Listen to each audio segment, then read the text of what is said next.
Okay, greetings, brothers and sisters. So, the debate happened, and I'm going to show you as much of it as I'm allowed to by ABC. I was usually pretty bad about copyright stuff, but it's epic. And they might not monetize the video, and if that's the case, I'll put a comment saying it's not monetized and ask people to, donate, even if it's like $1 or something. Again, enough people do that, then it'll pay for my time and energy. But it's such an epic interview. He channels Donald Trump. He becomes Trump. He's in complete denial, and he shows that what happened at the debate performance is his new normal. So it's bad. He's going to be gone soon, and this is our last chance to mock him and laugh at him. One of our few last chances to mock and laugh at Joe Biden before they disappear him, because they almost have to. Like I don't see a way that they don't, unless they want Trump to win, and that is whatever it is. But anyways, I have some other things to show you first. That I started this video on July 5th, the morning of the interview, and then today's July 6th, and I covered the interview, and I'll edit all this and get it up as quickly as possible. And again, if they're not running ads on this, please feel free to contribute, because I'm basically working for free here, and I'm not sure. They might run ads. They might not copyright it, but if they do, and I can still run it, I'm going to run it, because it's that important. And like, I just can't edit out all these great moments in this disastrous interview. George Stephanopoulos is trying to reason with Joe Biden and convince him about how bad it is. Joe Biden refuses to take a cognitive test and refuses to admit that he could lose to Donald Trump, or he's losing to Donald Trump. Refuses to admit that people want him out. Refuses to admit that people see them as senile. Refuses to admit that he's senile. And it's like that's how senile he is. Right? But here's my other introduction, and then we'll get into the rest of it. Okay, greetings, brothers and sisters. Today is Friday, July 5th. I just released a video over the 4th of July Biden debacle. And, the reason I'm covering this exclusively, I have a video I have to put up that it's a good video that just got bumped because of all these things. I had a couple videos that popped because YouTube started to recommend, pop for me now, not like used to be. Used to be hundreds of thousands, million, views, and now it's 10,000, 15,000, 20,000. Usually my videos die after a day because of YouTube's not recommending them. Just a reminder, I got to do this every time now, but remember to subscribe, like, comment, notify, share, whatever the things are that people do to keep the algorithms in YouTube, whatever. You know the drill. But since I talked to those bots, YouTube is now recommending my channel a little bit more, not like it used to be. And so these are big events that have happened. The things that happened, a couple of videos I made on Taylor Swift, the banker's daughter. And these videos here, hopefully I'll remember to take a screenshot of my channel here, but I just put the Journey series up, 152 for members, then the Democrat, the two Biden ones, and then there was the video I made, There Must Be Something More to Life. The video before I made, This Can't Be It. This can't be it. There has to be something else. And I made a follow-up to that, which is up for members. Both of those videos I want to make public. The other one is Don't Panic the People, and it's more Taylor Swift stuff Taylor Swift, the banker's daughter, Kimmel's makes MJK insulter a star. I don't even remember what's in that video.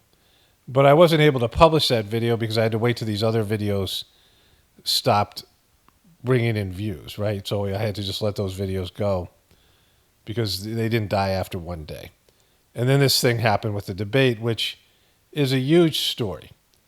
It's a mega story. It's one of the biggest apocalyptic stories that I've been able to cover, because the Democratic Party and the mainstream media, the liberal mainstream media, has just given a giant FU to their sheeple watchers and viewers and all of us, because we're all subject to this stuff, and is saying, hey, guess what? We've had this candidate who's been senile now, this president who's been senile now, before he was elected, and it's gotten worse over the years, and we've hit him, and it finally came out, and we can't stop it. And now our worst nightmare is coming true, as it looks like Trump's going to win another re-election, which may be, not for them, not these lower middle management shills, but the people who control the system. That's their plan, to enact a destruction with Trump going on his vengeance tour, right? But their worst nightmare is Trump getting elected. And right now, like, unless something big changes, that's going to happen. But either way, it's a nightmare scenario. Like, you look at these two bozos, you watch this immature debate at the end where they were arguing over who was a better golfer. And that line when Trump said, oh, I didn't have sex with a porn star, right? All that stuff that happened towards the end of the debate, and how petty Trump is and how revengeful Trump is, which was funny when it was, when it was new Trump. But after COVID and all these things that have happened, it's still funny. It's not like it's not funny. It'll always be funny. But it's not like the same way it was. It's not a carefree funny, because now the apocalypse is upon us. Because, World War III is just around the corner, and all these other things are going down with it, right?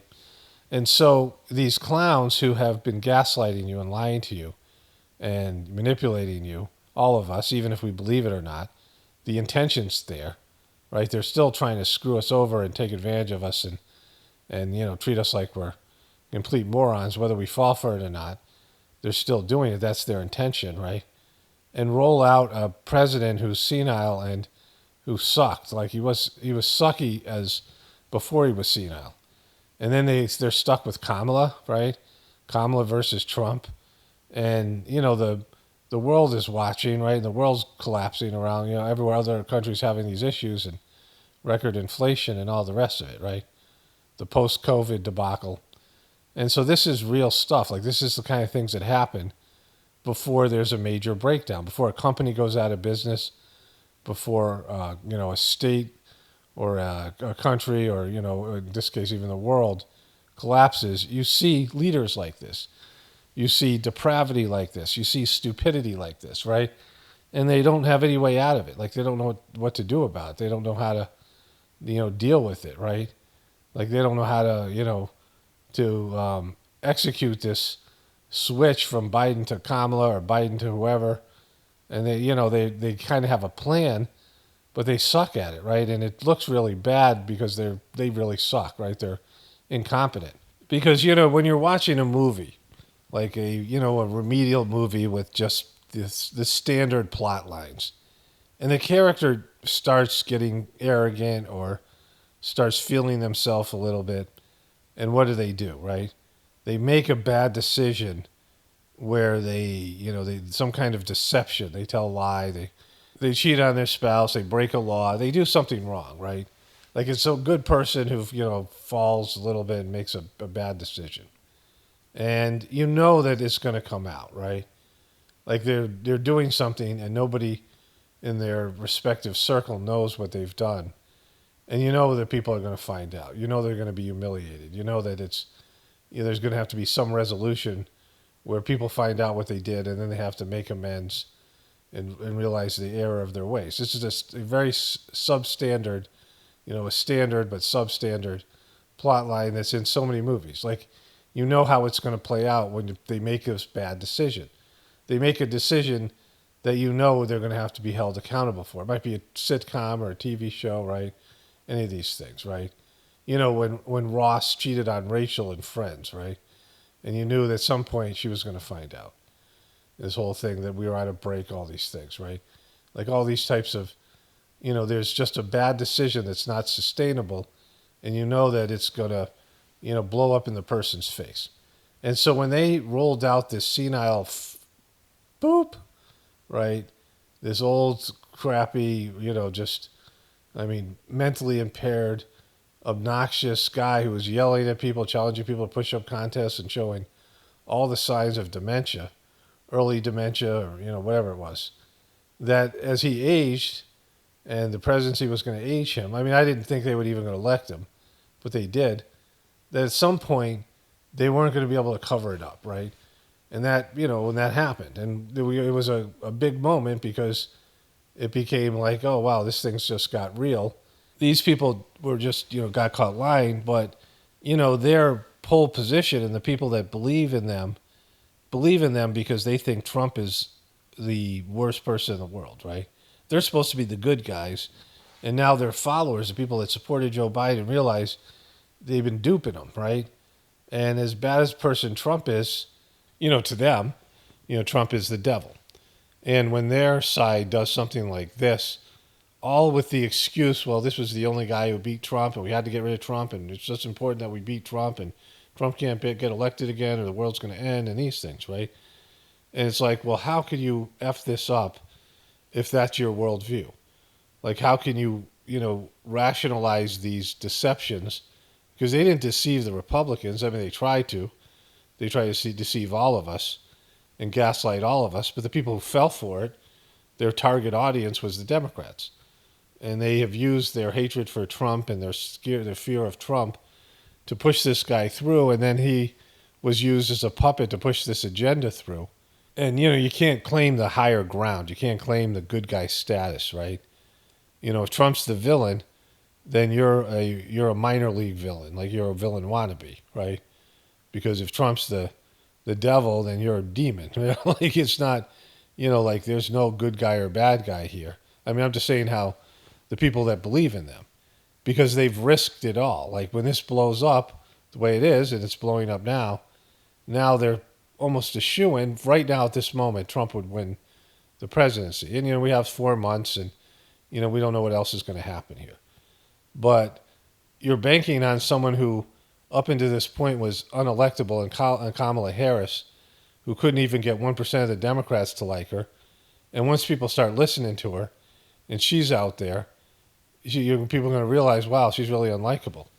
Like, how can we back this person? The hardcore Biden people will go after her. The hardcore hate Trump, or the Trump haters will back her no matter what. They'll back anybody that is out there, But right now, with a third-party candidate in Kennedy, a lack of enthusiasm, I mean, there was margin thin. I mean, in terms of the battleground states, there was, we're talking about thousands of votes in these battleground states. Under 5,000 votes in many of them, right? That allegedly separated these two candidates. And so there's no margin of error for them. And, you're going to have suppressed turnout and just all these things. And then, it's a chance not only for Trump to become president, but have the Senate and the Congress behind him. Like they could be a clean sweep here, like an epic loss, which they'll blame on this debacle, this debate in Biden. But it's really the Democratic establishment that, rolled the dice on this thing and getting stuck with Trump, and then just the division and what this means on the world stage. But even if it's not Trump, it's Kamala somehow. I mean, the whole thing is, who's going to respect Kamala in the world? She's Kamala Kneepads Harris, right? This is what an apocalypse looks like, right? That's what apocalypse looks like. This is apocalyptic stuff right here, right? This is what happens right before your country and world government things collapses. This is the kind of level of performance. It shows you that your empire is about to collapse because there's no higher standards now. It's idiocracy 101.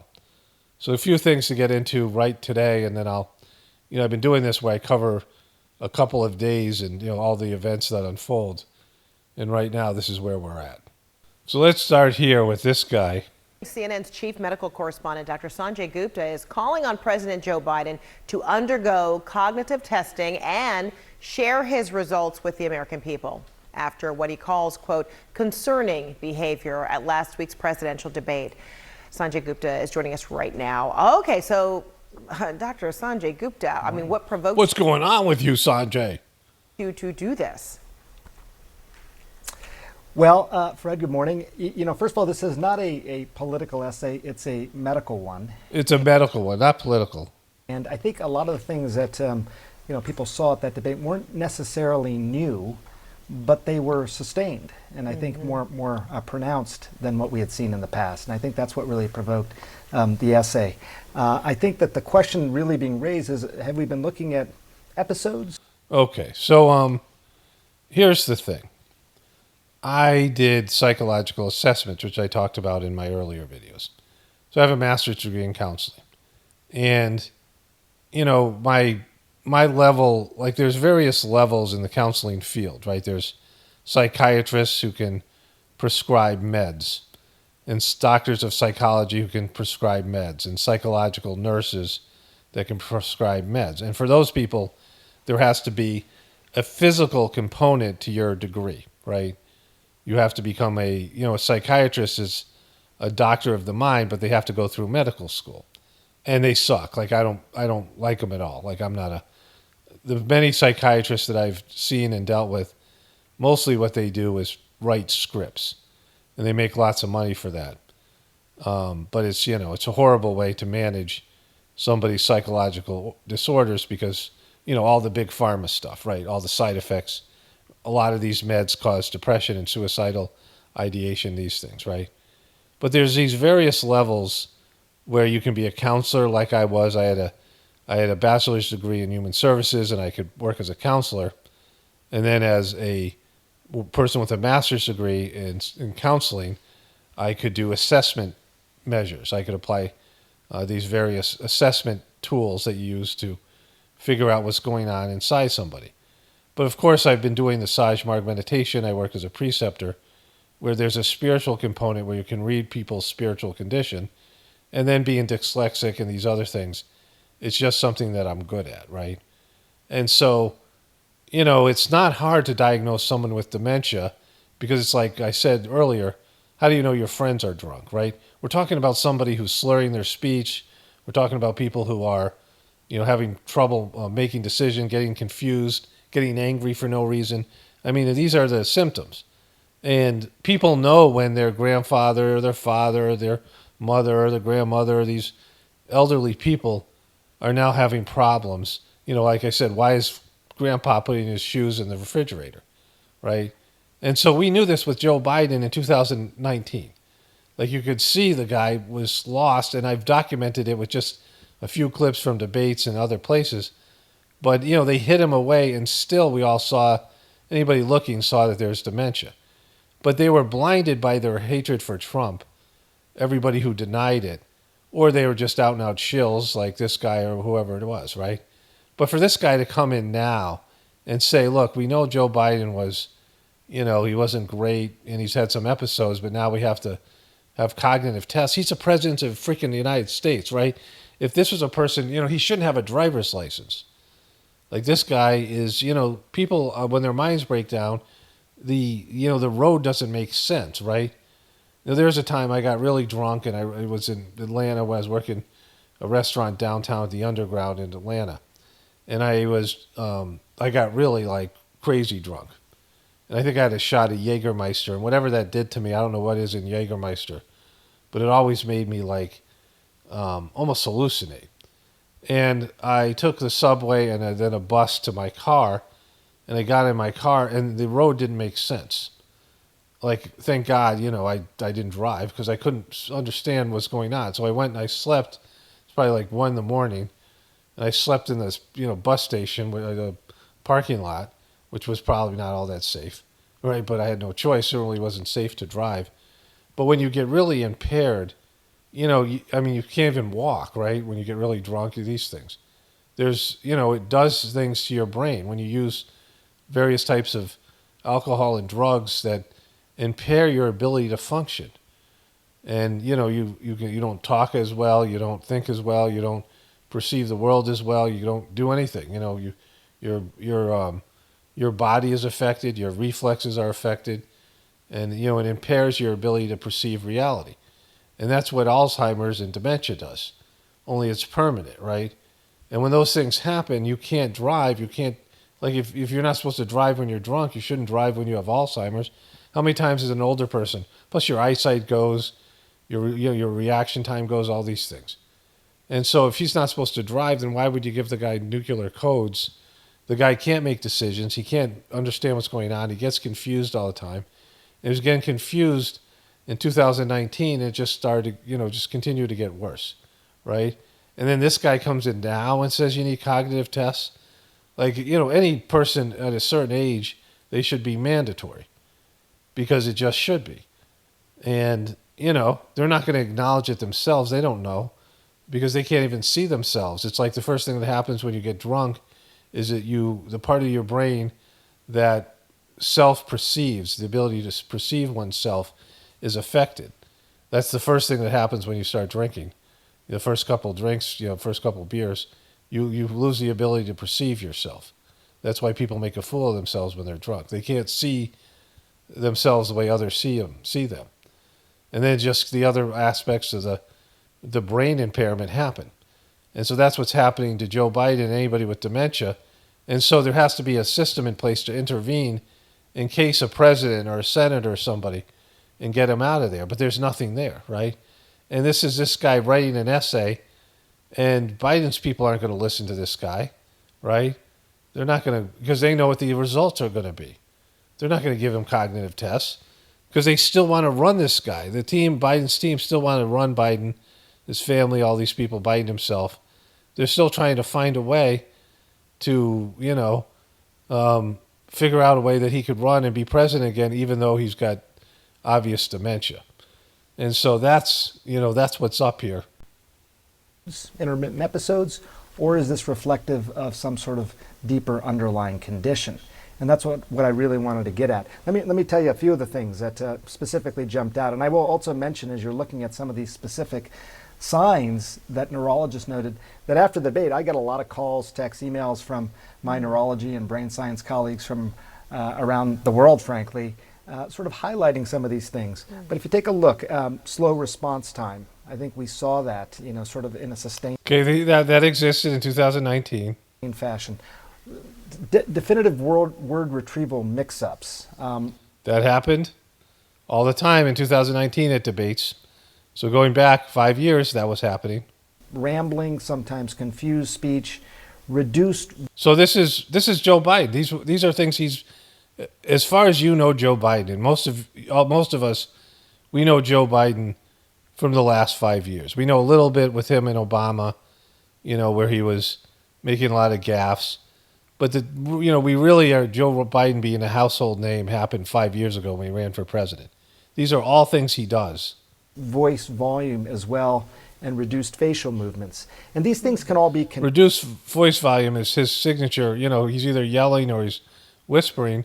And also, he looks like he's had plastic surgery and his face doesn't move right, which is, another way they're trying to keep him from...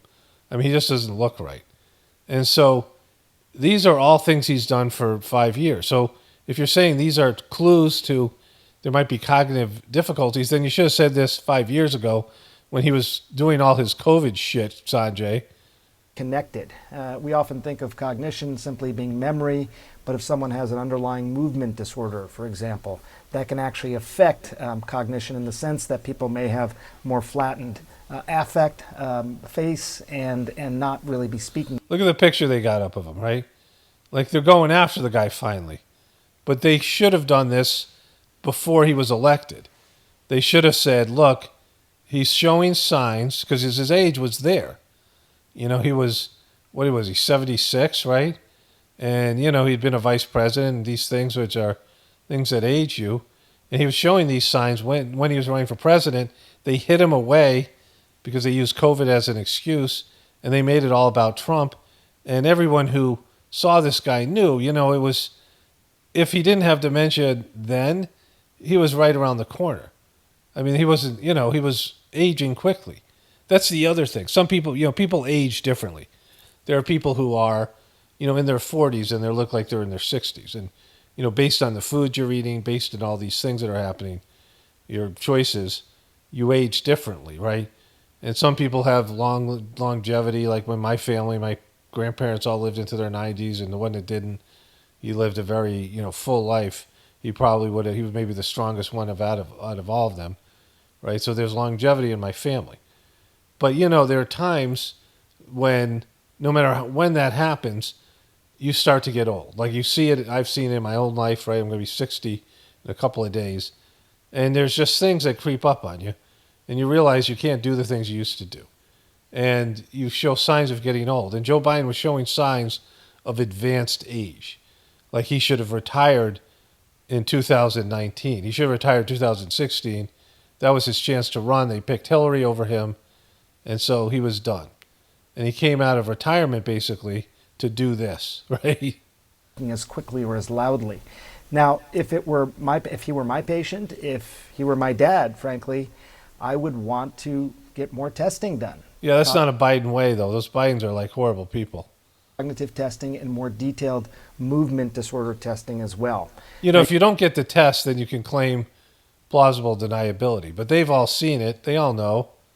You've heard, Fred, what the White House has said about this. They say, look, it was a bad night for him. He had had late nights. He had had jet lag. He had a cold. We heard he wasn't taking any medications for that. And those things can cause temporary brain fog, if you will. Mm-hmm. But again, this idea, are we looking at episodes of something, or is this a condition? Come on, you're supposed to die. No, you're looking at episodes because he's been doing it for frickin' 5 years. And it keeps on, the same things keep on getting worse. They're the same things he was doing 5 years ago, and they've just gotten worse. It's going to be worse in 2 years, right?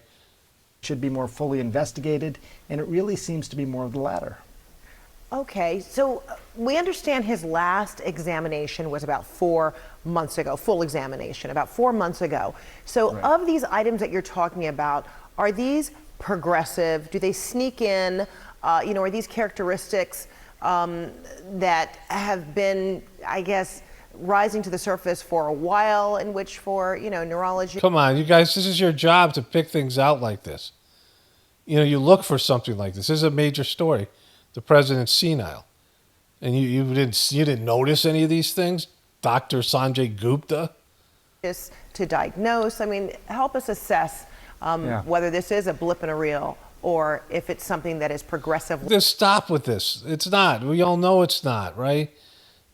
With his last exam in January, right around this last, he should be getting a medical exam like every month or so. And he's under constant medical care. Somebody has this age, right? You think about old people. They spend, how much time do your grandparents spend in, in doctor's offices and these things? Constantly, right? There's all these things that they undergo, all these issues that they have, right? Your body is suffering a lot. You're in constant pain. There's just stiff and all these things. And there's issues. You're going to have health issues as you get older. Your body doesn't work as well. Your internal organs, you've been eating poisons, all these things, right? You've been eating toxins and, and just your body's wearing out. And so, this thing is silly because back in January, 70% of people thought he was unfit for office. And that was, where do you think they got that? From, that one event that happened in January. It went away a little bit when he had the State of the Union because they said, oh, he was great at that. He wasn't great, but they had lowered the bar so much. Gotten this way. Yeah, I think that is the question. Again, this idea, are we looking at episodes, and are these episodes sort of progressively, linearly getting worse, or do they really just fluctuate and more easily attributed to other things? Again, doesn't matter. If he could have one episode, he's going to have another one, and he's going to be like, if somebody has epileptic fits, if they have one of them, like, all right, we can contain it, but you can't drive. There's diseases you get where you lose your license because you might have some kind of an issue that would cause a major, people to die or whatever, including yourself. You're no longer safe to drive. You might be able to drive 99% of the time, but this issue that you have, these episodes, could cause, this is, it's just competence 101. Like he just sucks so bad. So let's move over to this thing. All right, so I want to get into Morning Joe because it was just atrocious what he did this morning. I started covering a little bit on my other video, and then I ended up watching a little bit more. It's just unbelievably embarrassing. But let's start here with the end. So Joe Scarborough says his debate performance would indicate that he probably have to step down. That was after the debate itself. and things have gotten worse by every measurable standard. But then Mika said this right before she had her take. He's wrapping up here. And again, if you believe what's at stake at this election is what we believe is at stake, I'll even use the word tragically. He tragically did not rise to the occasion last night. Okay, so as you can see, you won't see us spinning here on Morning Joe at all. So I think this was 2 videos ago. You know, I talked about this a little bit. I mentioned it, right? I pointed this out, but I didn't give it as much scrutiny as I should have. Her saying, you can see we're not spinning, but you shouldn't be spinning at all. You know, they often talk about on Morning Joe that the other guys or the other side, right? Because they're just shills for the Democratic Party. You know, Fox started this, and they realized Fox was more successful, so they started copying them. But they started to be completely partisan and biased in a way that, you know, Fox said it was fair and balanced, which was silly, right? Fair and balanced if you're right or you're moderate right. You know, like it's not fair and balanced to the left. And so when they start to become partisan, but they present news, they present, you know, stories about politics and things like it with the idea that they're news people reporting objectively, and then they give these commentaries, which is completely biased, right? This is supposed to be morning news, but it really is just them shilling for Joe Biden and the Democrats and hammering Donald Trump. And it's like the whole networks now exist in that vacuum. You know, Fox is whatever Fox is, but in terms of the MSNBC and CNN, it's just liberal-based propaganda. You know, the Fox News is kind of right-wing propaganda, but not really anymore because Trump and the right have gone farther to the right than Fox News is willing to go, right? But they're all, you know, they're all doing this. And the CNN and MSNBC are not verbalizing true liberalism or the liberal wing of the Democratic Party. It's this, you know, this fake liberalism with this, you know, this controller type of agenda being run through it, right? But for her to suggest that they aren't spinning when they are, like they're spinning every day, but now they've gotten caught for pushing a dementia-ridden candidate, right? When they talked about Trump having cognitive difficulties, even though everyone can see Biden is having them. Biden was having in 2019, and now they're all caught. You know, whether they're admitting it or not, they're all caught pushing a candidate that anybody could see was breaking down mentally. You know, it was Mika who said years ago that it was her job and not Trump's, it was their job and not Trump's to tell the American people what to think. The dangerous, you know, edges here are that he's trying to undermine the media, trying to make up his own facts, and it could be that while unemployment and the economy worsens, he could have undermined the messaging so much that he can actually control exactly what people think, and that is our job. So then this is today, July 5th, and well, that speaks for itself here. I'm glad I got both of you guys on because both of you know I say what's on my mind. Both of you know. Both of you know. I'm Gumby Joe, and both of you know. I got a Gumby hairdo, and both of you know. You gotta know. I'll piss everybody off. I'm not on any president or former president's Christmas card list. And it's because I say what I... And Stuart, I just want to go to you. I've spent a lot of time. I hear these people going, oh, well, we've seen this for the past 2-3 years and da-da-da. You've seen it for 5 years. We've seen it for 5. Showed you clips. We saw, you know, I mean, it was just a lot of episodes, right? And it just takes one episode. There are all these reports, and the media should have reported this. The media reported. Listen, Stuart, if I'd gone in and talked to the president, which I've done a lot, if I've gone in and talked to the president, and I saw anything like this, I'd tell people the next day. Yeah, because you're so trustworthy. He's got like the world's smallest beetle. He's like a cartoon character, right? I tell the president this. I'm so sorry, Mr. President, but this isn't working. But, you know, as I've told viewers here many times, I sat with him 2-3 hours. Had conversations with him. You saw him for 3 hours. You talked to the president for 3 hours. He has time for Gumby Joe for 3 hours, right? And the guy only has an 8 to 4 work day, 10 to 4. And, he's the president, and he's got 3 hours to talk to you. Late at night, had a conversation with him. You call him late at night. You guys talk late at night? Do you watch Justin Bieber videos together? At night this week. Never seen anything that gave me pause, which Seriously? I guess, though, asks the bigger question. What happened last Thursday night, and what should the Democrats do about it? Well, you make a really good point. Republicans meet No, you don't. with President Biden all the time. And if they were coming out of these meetings and they could credibly say, well, he seemed lost, he wasn't there, they would be saying it. But what happened? No, they say it all the time. There's a Sky News Australia. I don't know what Fox News does. But Sky News Australia, people are sending me clips all the time of them showing Joe Biden having these senior moments and, moments of dementia. And I believe that Republican lawmakers are talking about him in these episodes that he has. I don't watch that much of that kind of political coverage. I don't watch that much with Republicans, but they have been saying it. I know there's many that say that he has these issues, right?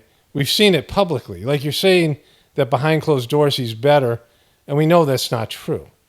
We know that he gets amped up. People get up and become more performative, right? When they have to do something in public. I mean, you might be feeling kind of lazy or tired and, not really up for anything. And then you go out and you're in a public setting and you get pumped up and you get, you get louder, or you get more, more social, right? And so people usually do better. And when they're at home, that's when they let their hair down and they, relax or whatever it is. And whatever they're doing to get him ready for these events, whatever he's taking, I know he's on multiple medications. And so, whatever he's doing, he has his times at home and in the office where people are going to see things that are much worse than we see in public. It's just the way it is, right? And so this is just silly, right? They thought the guy was going to be so good in the debate that they were pre-spinning that he was on drugs. Okay, so you know what that's really about. You're just pre-spinning on he was on drugs. What Republicans were saying was, last time that they had a debate, Trump was talking about how bad Joe was going to do because he was senile. That was in 2020. And Joe overperformed. And he wasn't good. I mean, I saw the debates, and I didn't think he won any one of them. I can't say either one of them won because Trump always does his stupid stuff, right? But, he overperformed. He had a better day, right? He did better than we thought he was going to do because we have so low standards for him. And if he doesn't poop his pants, he doesn't trip over something, I mean, if he doesn't, babble on endlessly, then we say, hey, he's having a good day. He's having a lucid moment, right? And so he did better. So they were trying to tamp down expectations or raise the expectations for Biden, which they didn't do the first time. And so they said also, it seemed like he's been taking some sort of, the guy, Kyle Dunnigan has that, does that impression. He calls them talkie pills, right? Second, I've asked Congress to increase my dosage of talkie pills. Right. This just does all parse. Look, I think he had a But that's dishonest because they know what I know. They know why the Republicans were doing that. They understand strategy. very, very bad debate. I've been involved in a lot of debate preps that, once they start to go south, they go south. It was the wrong time to have a bad night. Okay, it's June. Now you move on. Look at his face right here. Look at that face. Like he's nobody home, right? Like he's gone. It's like his soul is leaving. Whatever is, whatever's animating his body, it's leaving it, right? I don't want to get all reality based. Look at this. These, you're trying to pump him up, and look at his face. Here, but there's no good pictures of this guy. There's no good pictures. Like he's got these weird lines, and like when he gets really mad, these weird lines here. He's obviously had some plastic surgery. He's got this weird dimple. Last time that a White House held on to the party without incumbency was 1988. No president has ever lost re-election with unemployment numbers like these. Yeah, well, Trump had these unemployment numbers. Not that Trump was having a good economy. I've explained that before. But then they busted out COVID. The problem is Americans they can't afford groceries. We're all suffering because of the prices. We all notice the prices have gone up. Like, is there anyone like, oh my God, I didn't even notice there's inflation, right? everybody can tell that things are, and especially older people, when we grew up and, prices were completely different. Like as you get older, prices are always going up. There's always some level of inflation. And so when it spikes like it has recently, then you notice it. So even old people who might like Joe Biden are noticing and taking a beating on this thing. And so don't talk about his good economy because people don't see that. Like people see that everything's more expensive and they can't afford anything. And houses and things like that. I mean, you can't even afford, groceries, never mind houses and these types of things. Rent, all these things have gone up extraordinarily. Economy this strong. Economy this strong. Let me listen again. Has ever lost re-election with unemployment numbers like these, with an economy this strong. Yeah, it's not a strong economy. You guys keep on saying that. Nobody believes it, right? I think that if everybody just takes a deep breath here and the economy was considered one of Trump's issues going into the debate. So if the economy's so strong, then why did they start off with record inflation and what to do about it with Joe Biden? That was his first question. And he didn't have an answer. On the other side, you have a guy who is calling for the trial and conviction for treason, of which the penalty is murder, for the daughter of a former Republican vice president and former member of Congress. You seriously talking about Liz Cheney? You guys hated Dick Cheney. All Democrats did. Dick Cheney was always evil.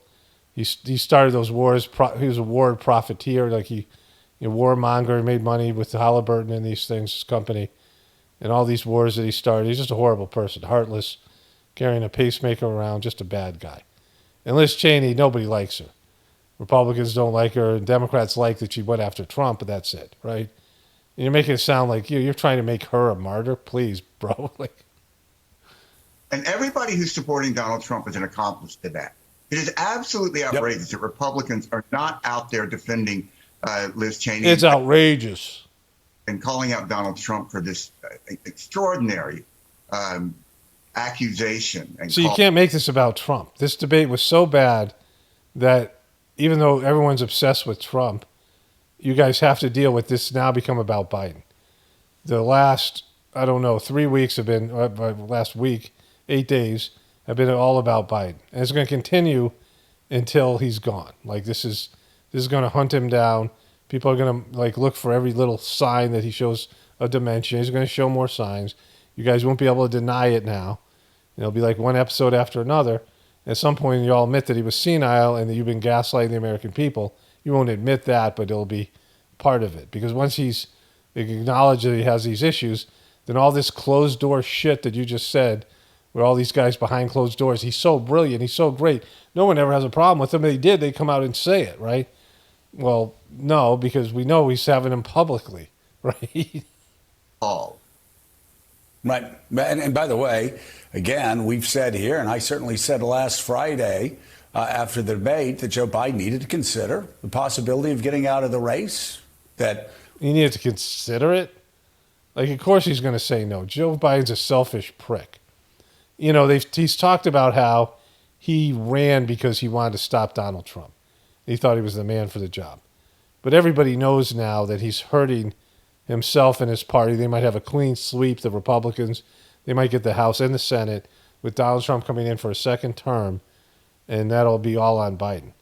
And you guys, it's your worst nightmare. Biden says that can't happen. All the Democratic establishment says that can't happen. If Joe Biden was thinking about anybody but himself, and he was really about stopping Donald Trump, he would say, all right, I got to get out. But he doesn't care. He's he just wants to be president. He doesn't care if Trump wins or, whoever else might win if he left. I mean, certainly maybe prefer Trump would win, but he'd rather take the chance of winning and becoming president again than do the sacrificial thing and fall on your sword, right? Instead of, risking that Trump would become president. But he's selfish, which we'll get into during the interview, or swallow his sword. Whatever he would do, right? there should be time. The president should be given the time to make that decision. I think they're still going through that process right now. And again, we should sit back, give him time to make the decision. That said, though, Jen Palmieri, again, it's fascinating that Republicans are so concerned about this, and just melting down over it. Are you serious? The Democrats are melting down. The Republicans, this is like Christmas for them. What are you talking about? They're not melting down over it. They don't want Biden to withdraw. I mean, if they were smart, they wouldn't want him, because he's going to have these moments throughout the campaign. He might have a better debate performance next time, but we don't know if he will. He might have a worse one, right? And then you'd have to stick someone in there at the last minute, and that would be, like a complete failure. If he doesn't leave now, then the Republicans, Trump is going to win. I don't understand how there's a possibility he would, right? I mean, Trump would have to do something epically stupid to lose. And he's not, he might, right? And, they're all, whatever it is. But if Biden was a good guy, he would quit and say, this is more important than just me. But he's not. He's selfish, and you guys know it, right? And he's not going to withdraw, and the Republicans are happy. Well, you're just like being goofy. You're a goof, right? When in fact they've got a guy that has talked about the trial for treason and the execution of Liz Cheney, talked about executing the chairman of the Joint Chiefs of Staff, talked about being a dictator from day one, et cetera, et cetera, et cetera. Okay, that's not, just a weird looking dude. And then you've got Joe Biden. Bad night. Terrible night. Worst night in debate history, no doubt about it. And at the same time, over the past 3.5 years, strongest economy in the world, the strongest. Again, economy is a negative issue for Biden. Like, you're making it sound like the economy is great, and it's not. I don't care if the stock prices are up. House prices are up and they've done everything they can to push house prices down, right? And what they're trying to do is create, they want to undercut the housing market, but people feel better about land than they do about money. And so people are very, are very worried about the dollar. People who have money are worried about the dollar, and they are investing in hard assets, right? Some kind of, gold or houses or something like that, real estate. And so that's because people don't trust this economy. It's silly. Like, you come out here and just lie. I mean, it's not just beyond, it's beyond spin. Dollar in 50 years, lowest unemployment in 40 years, strongest alliances in NATO, in the history of NATO, and I could go on and on and on. Okay, do you think people care about NATO? Like, who cares about NATO, right? What American cares about NATO? They can't afford groceries. Oh, but we're like, the money they're giving to the Ukrainians are, and again, these people there in the Ukraine are. There's no army-aged men over there. They're all they're depleted their youth. They've been devastated, right? I don't mind them being offended and deeply disturbed by what they saw last Thursday night with Joe Biden. Right. I'm just curious why they aren't as disturbed by a guy that says he's going to go around and try for treason all of his political enemies and enemies. Okay. You said deeply disturbed by what Biden did. Deeply disturbed, yeah. So he's senile. Like, we know how you feel about Trump, and everyone understands what Trump is. And, Trump pretends he isn't this or whatever it is, but, it's out there. Joe Biden has been senile for a while now, and you guys have been covering it up, right? And so this is the story. It's the cover-up of it. It's your inability to do it, his inability to pivot, and you guys to pivot over this disastrous appointment, this disastrous performance. And now, He's in the media and even generals. Yeah, Democrats, we wring our hands. We've been accused of being too soft, but we don't. I think when the fact that on our side, we're taking a moment to say, oh, okay, what happened here? Very interested to see the ABC News interview tonight and how the president does there, how he does in the campaign. There's the big NATO summit next week to put Thursday night in context and understand what we're really dealing with here. We know what we're dealing with. Like, everyone knows what we're dealing with. In January, 70% of Americans thought that his cognitive functioning was sufficiently bad that he shouldn't run again. 70%. That's lots of Democrats, right? And they didn't get that from just something that happened in January. they had been thinking that since, whenever, like September of the past year. Like it's, for a number of years, people have been looking at Joe Biden saying the guy is just not getting it done. And there's all these, there's compilations of his gaffes and his senior moments, his dementia type moments and things like this, right? And you're telling the American people, we don't know what's going on. Like, we don't know what's going on, you don't know what's going on, and we know what's going on, right? Even Democrats know what's going on. That's the responsible thing to do. And then on the other, and I think it really just, it brings to the fore it's not just, it's beyond hypocrisy, but the real danger from the Republican side about them continue, it really brings into relief what they do and continue to prop. Oh my God, those Republicans are so bad. Oh my God, let's stop talking about Joe Biden. Donald Trump's so bad. Why are we even talking about Joe Biden? It's just with the Republicans and Trump. The military tribunals thing about Liz Cheney, that is, given the Supreme Court ruling on immunity, Justice Sotomayor's dissent, where she talked about, all the things that he might be considered to do and considered official act. Read Truth if you want televised military tribunals. He's talking about QB stuff there. He's pandering to QBs, right? He's not going to get military tribunals. It's just not going to happen. And the QBs will eat this up. That's Trump just being a goof. And it's not good for Trump. I don't know. Who knows what, how this is going to affect him politically. But, the people that he's pandering to here, that he's trying to engage with, is the hardcore QBs, deep state, Republican semi-truther type people, right? This is what he's looking at. Acts that he would be immune from. I'm actually terrified by it. You're terrified by it? You look so terrified. You're terrified. You're terrified. You're okay, Pumpkin. It's okay, Pumpkin. Trump's not going to have any military tribunals. If he did, it'd be hilarious because it'd be totally Trump. But he's not. It's not going to happen. Everybody should be. Cheney should be. You know what happened, like with Hillary, when he said, and of course, there was a revenge motive then. But after the election, they were saying lock her up. He said, no, that played well before the election. We don't know what Trump's going to do, right? You don't know. You never know because the guy is so impulsive. He doesn't make logical choices. And everybody else said he's threatened. Mark Milley, the general who's given his life to this country. A lot of people in the media who he's threatened said he's coming after. Got a good reason to be concerned. Reverend Al. It is silly. This guy questioned Trump's cognitive abilities, right?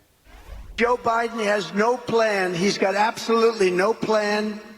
He doesn't even know what the word inflation means. I don't think if you gave him a quiz, I think he should take a cognitive test like I did. I took a cognitive test and I aced it.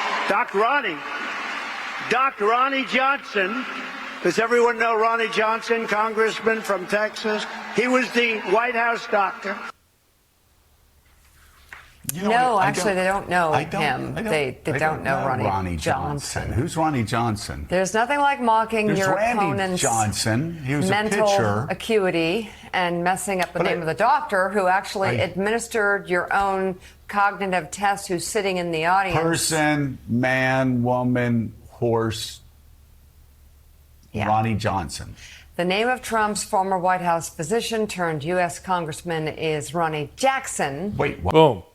So that's not at all, again, not defending Trump. Trump is not the man he was, the fish boy, Pillsbury Doughboy guy he was 4 years ago, right? He's breaking down. He's too old to run as well. He is definitely not as sharp as he was, right? And it's going to get worse, just with Joe Biden. It's the same thing. I'm not a Trumper. I'm not voting for Trump.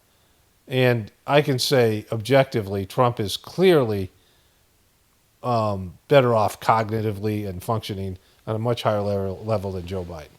And they tried to do this on MSNBC and other places. They tried to make Trump the guy with dementia. I saw this a couple of times on Morning Joe, little clips where they were going after him in this gaslighting way where they were trying to say Trump was worse than Joe Biden. What? Not Johnson. What?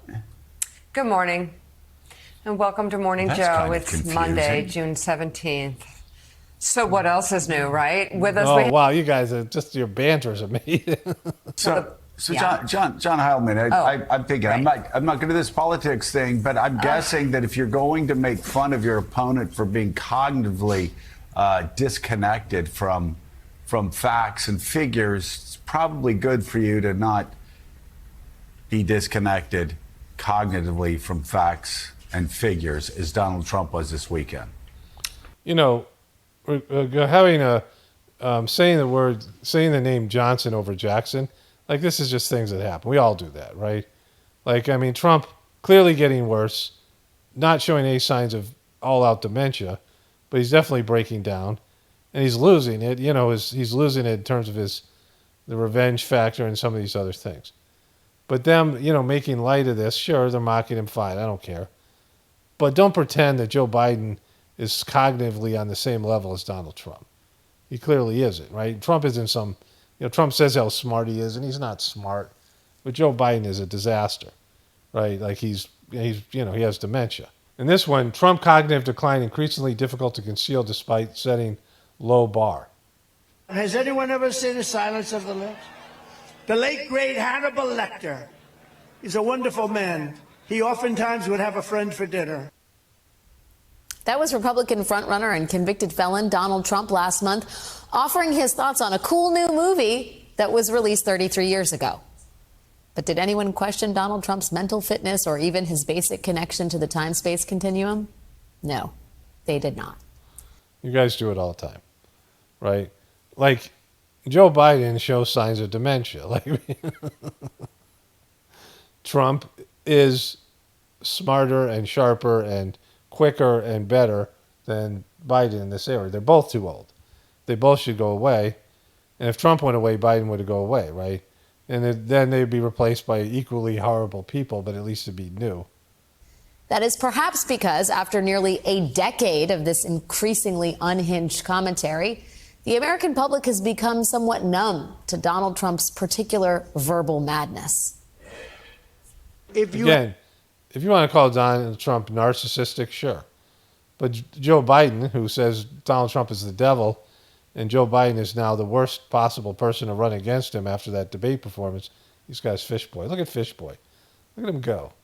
You know, that he should withdraw, but he doesn't care about you or the Democratic Party or whether Trump wins or not. He just wants to be president again. And he can't be president if he doesn't run. Even if he has a 30% chance of being president and somebody else has a 50 or 60%, he's still going to go. He's going to fight with every ounce of energy he has left. His cognitive state, right? And so, like, it's just silly. Like, they're both narcissistic. Trump and Joe Biden both are weird. They both have weird behaviors. They're both creepy. They're both gropers. Like, they're all the same things, right? It's weird I said this here because a big theme of the whole thing that's going to happen with the interview is Biden acting just like Trump. I mean, saying the same things that Trump says, right? Bragging like Trump. We'll get into it in a moment here. Okay, it's Saturday, July 6th. 6th. And Biden had his interview, and it went really worse than I would have imagined it would. And we now know, which I'll show you, that this is what Biden is right now. He has had a major drop-off in his ability to express himself. The interview, there's a few pieces. I've just seen a little bit. I didn't watch the whole thing. I just saw every highlight I saw. I'm like, oh my God, he's worse. Like, that's him all the time now. Like, I thought the debate was one of his bad episodes, right? Like, this would be, one of his worst things. But the interview, which was way less stressful, and he prepared for it in various ways and no excuses, and he can't complete a thought, can't complete a sentence. Just, and I just saw a little bit. And, his affect and how he presents himself and his soft talking and these things, he's gone. And so let's just watch a little bit of it. I don't know how ABC, is about copyright stuff, so I can't probably watch the whole thing and analyze it. But let's watch a few highlights here in the beginning of the debate. And, it's something to know going into it. The big question, the first question George Stephanopoulos is going to ask is whether this is a bad night or a condition, series of episodes, right? Episodic. And we know it's episodic because we saw it. But the question they have framed these questions. This was a Nancy Pelosi question, and he talked about Nancy Pelosi asking this, question. And it doesn't matter. It is episodic, which is worse. But you have a bad night like that and you're 81, it's over, right? I mean, just, you can say it's a bad night when you're 50, 60, 40, maybe even early 70s. But when you're 81, and any time these episodes start when you get older, I mean, really, it's any time past your 50s when you start having these kind of episodes. Because people go and have dementia early in life, right? And there's someone like, Michael J. Fox who got MS or whatever you got, right? Parkinson's. I mean, you have these diseases and, there's things that happen. But when you're young, you can say, all right, there's going to be a bounce back. You can recover.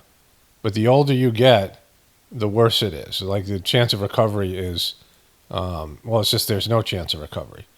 And let's say this was the one episode, right, that he had. There's one time. We didn't see any other signs, maybe a little bit him slowing down, but most of the other times his cognition. There wasn't worry from the American people. There wasn't a poll out all the way back in January saying that they're concerned about, they don't think he's fit to be president.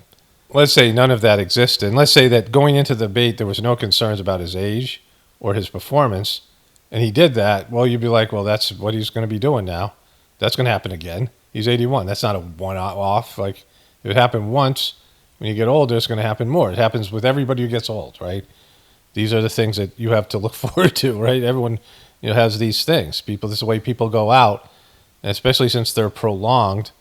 Life is prolonged now through, this kind of demonic medical model that keeps you alive, but you're gone mentally, and you can't do anything physically, and they just suck up all the resources, all the inheritance, all the, capital and healthcare. There's a huge amount of money that you're going to spend, whatever you have after your insurance runs out. They're going to take it away from you, keeping you alive until all that money runs out. Then they mercifully let you die, right? Like, it's just, I mean, you're not really alive. I saw this with my dad, and lesser extent what happened to my mom, but not to the same level. But, they just keep you alive and you're like a zombie. And so, this is what they're doing with Joe Biden, and he's working when he shouldn't. He should be retired. And so these questions, this interview shouldn't happen, like based on what we know, based on what we've been seeing for years. But, they're doing it anyway because the guy won't let go and, these things. But let's get into it here. The first thing is to look at his frickin' face, right? He's just not there anymore. And he wasn't really there 5 years ago. It's even worse now. The question, I think, is on the minds of millions of Americans. Was this a bad episode or the sign of a more serious condition? Okay, so look, he's going to close his eyes. Look at him. Look at this guy. He's not right. It's a bad episode. No indication of any serious condition. I was exhausted. I didn't listen to my instincts in terms of preparing, and I had a bad night. Okay. You didn't listen to your instincts? Like, the one thing that you got going for you is wisdom. Right? The one thing we got going for you is that you can make good decisions based in experience. Now, all the debates you participated in, right? So he ran for president 4 times. So he's a part of all those various debates that he was in, right? The debates with Trump, and then the vice presidential debates he did when he was with Obama. This is something that he's done as a senator, senatorial debates with, whoever he was running against in Delaware. So the guy has been doing this forever. And he didn't listen to his instincts. He was exhausted because he traveled 12 days ago, right? He was exhausted. Then, for what? Like, what was exactly, how did you ran a marathon that we didn't know about? Like, what happened, bro? Like, you're exhausted, right? You say you were exhausted, and I know you've said that before as well, but you came, and you did have a tough month, but you came home from Europe about 11 or 12 days before the debate, spent 6 days in Camp David. Why wasn't that enough rest time, enough recovery time? Because I was sick. I was feeling terrible. Matter of fact, the docs with me, I asked them if they did a COVID test because they're trying to figure out what's wrong.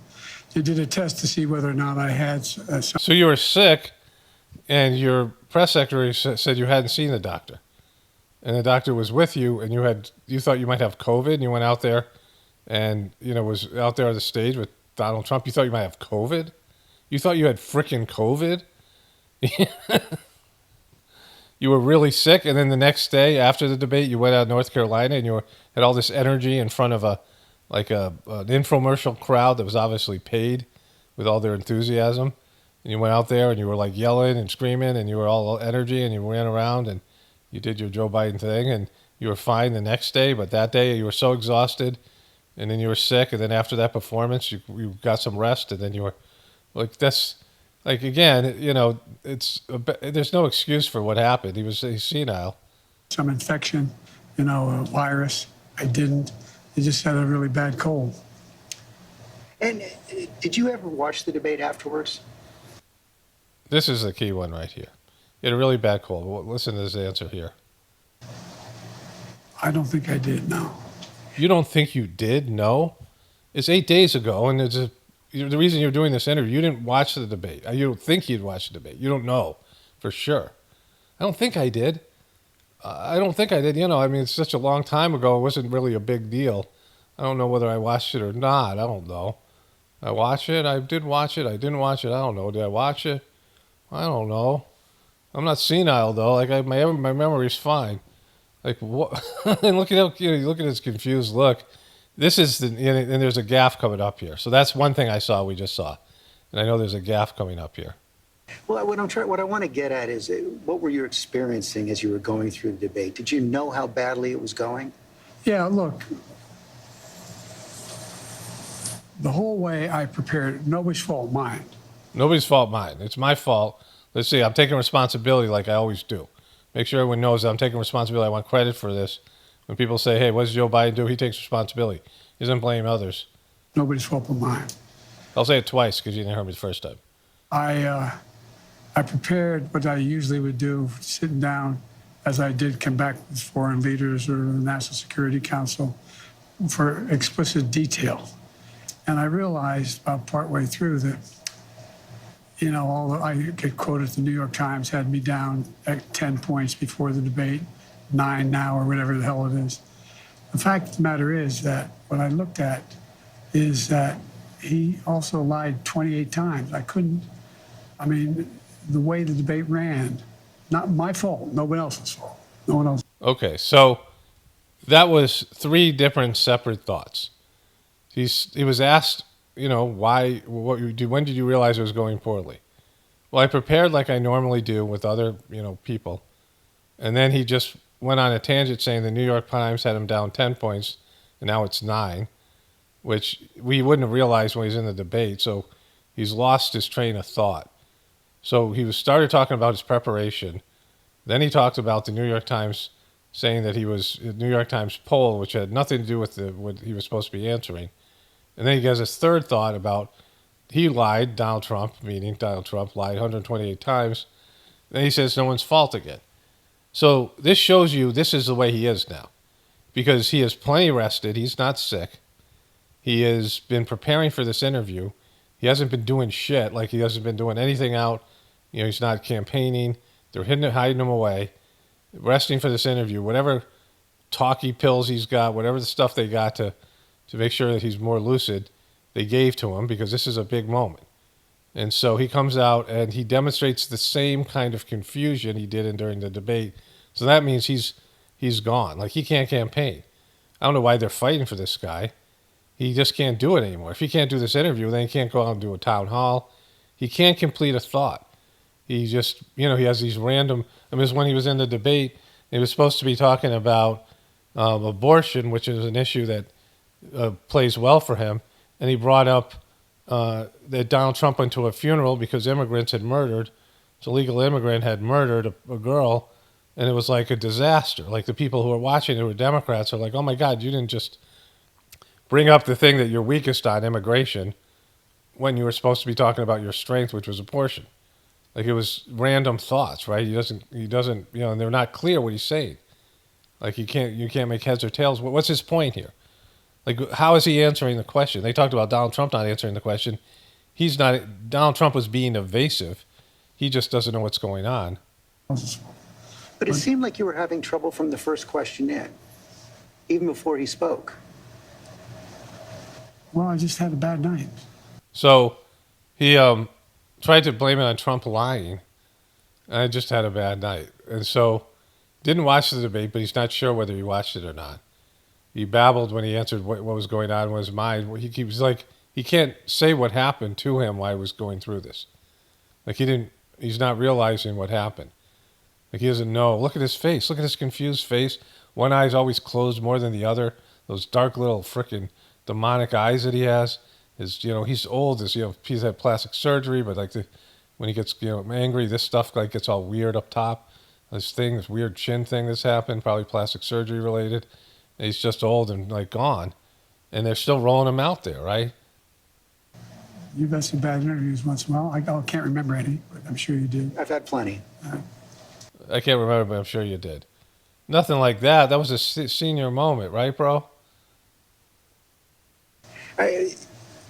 I guess the question, the problem is here for a lot of Americans watching is you've said, going back to 2020, watch me, to people who are concerned about your age. And, 50 million Americans watched that debate. It seemed to confirm fears they already had. Well, look, after that debate, I did 10 major events in a row, including until 2 o'clock in the morning after that debate. I did events in North Carolina. I did events in... Yeah, but you had the debate cured you of your really bad cold? In Georgia. Did events like this today. Large crowds, overwhelming response, no slipping. Do you realize when you slip, right? And so I just had a bad night. I don't know why. And how quickly did it... I thought you said you had a really bad cold. Did it come to you that you were having that bad night? Well, it came to me as having a bad night when I realized that even when I was answering a question, even though they turned his mic off, he was still shouting.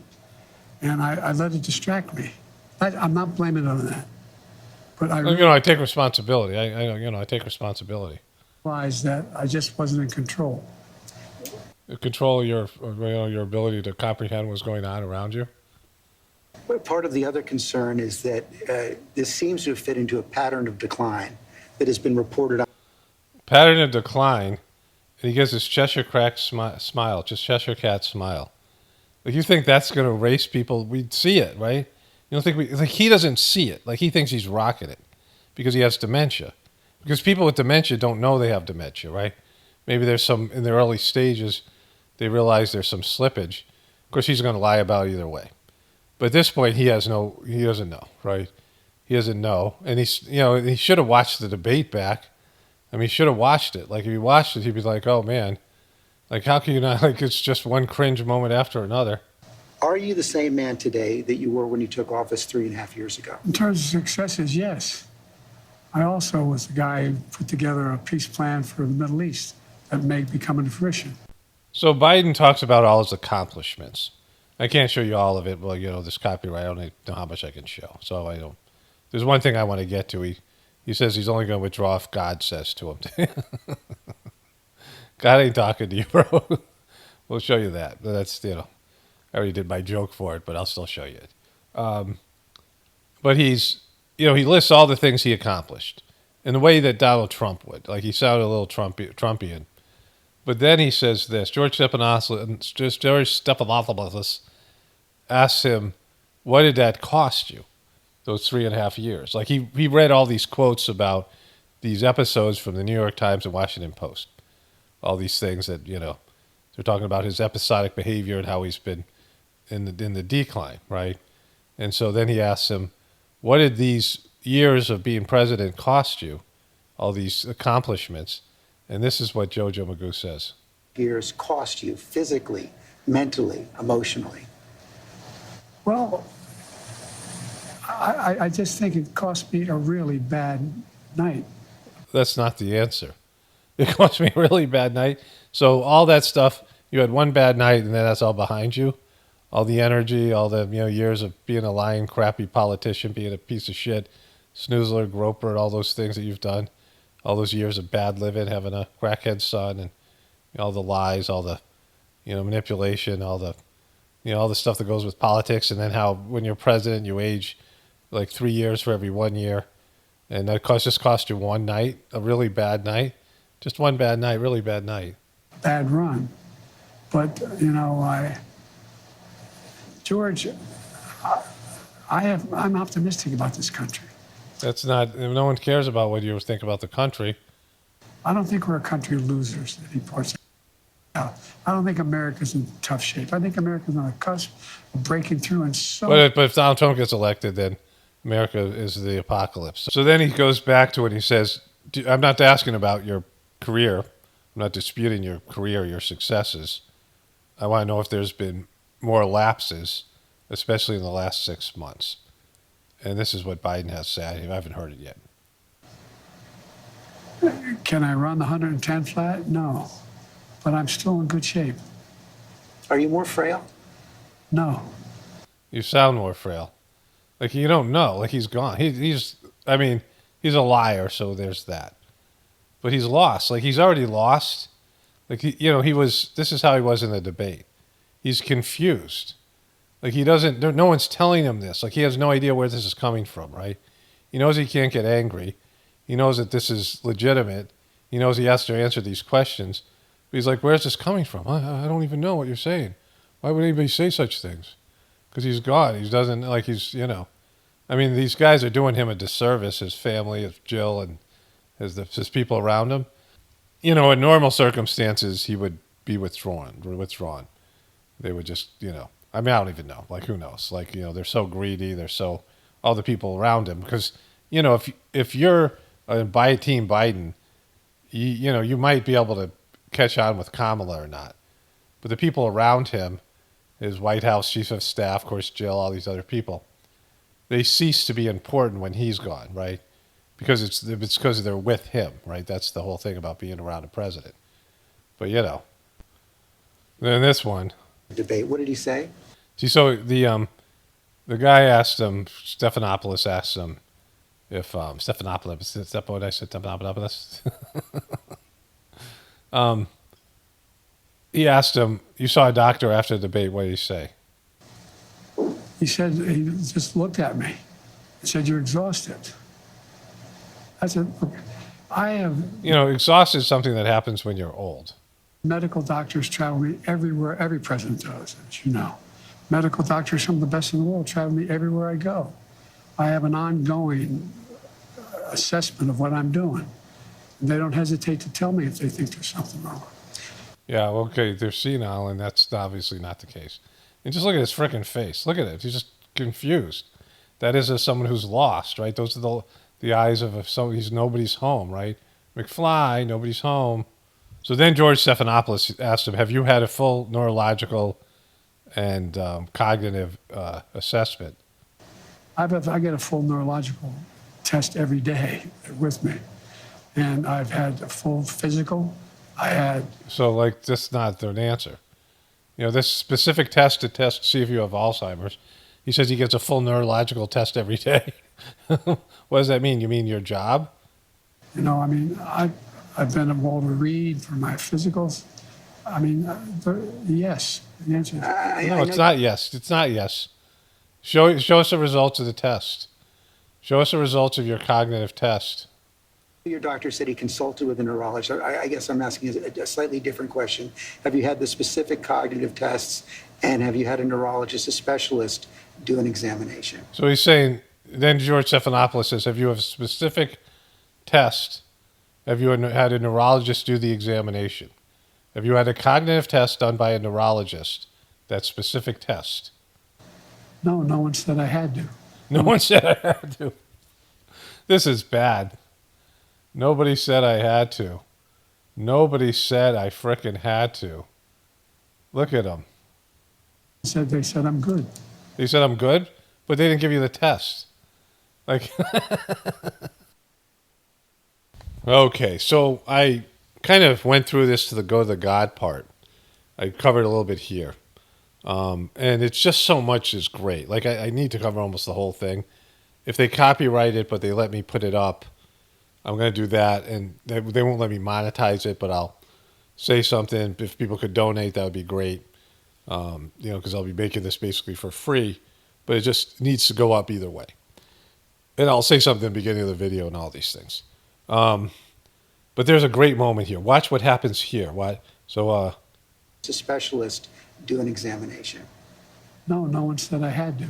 No one said they're going to switch this right here. they said I'm good. Biden on a cognitive exam, no one said I had to. They couldn't wait to put this up. Like, this is almost a hit piece. I wonder if the people around him, because he's in such denial, he's in overwhelming denial about all of it. And he gets into beating Trump, and he says he's the only guy who can beat Trump, and that, he's going to ask him about being selfish, which, he is. And he says, come on, like, there's a few things, I'm going to show you all this. But he's in total denial here. Biden on cognitive exam, no one said I had to. Like, that's just something a child says, right? And so he goes on more here. Would you be willing to undergo an independent medical evaluation that included neurological and cognitive tests and release the results to the... So he asked him if he would undergo a cognitive test by a neurologist and release the results. And he says, the American people? Look, I have a cognitive test every single day. Every day I have that test. Everything I do. Not only am I campaigning, but I'm running. So, this is a guy who's in denial. Like, you have to prove to the American people that you're sane, that you have the ability to do the job. And the way you do that is submit to one of these tests, and you're not doing that, right? And so this is bad. Like, it's just horrible. I mean, I love it. Like, it's not horrible for me, but horrible for him. So George Stephanopoulos, to his credit, says, this is about the American people, and they're concerned about you and concerned about your ability to do the job. So to reassure them, are you willing to have this test?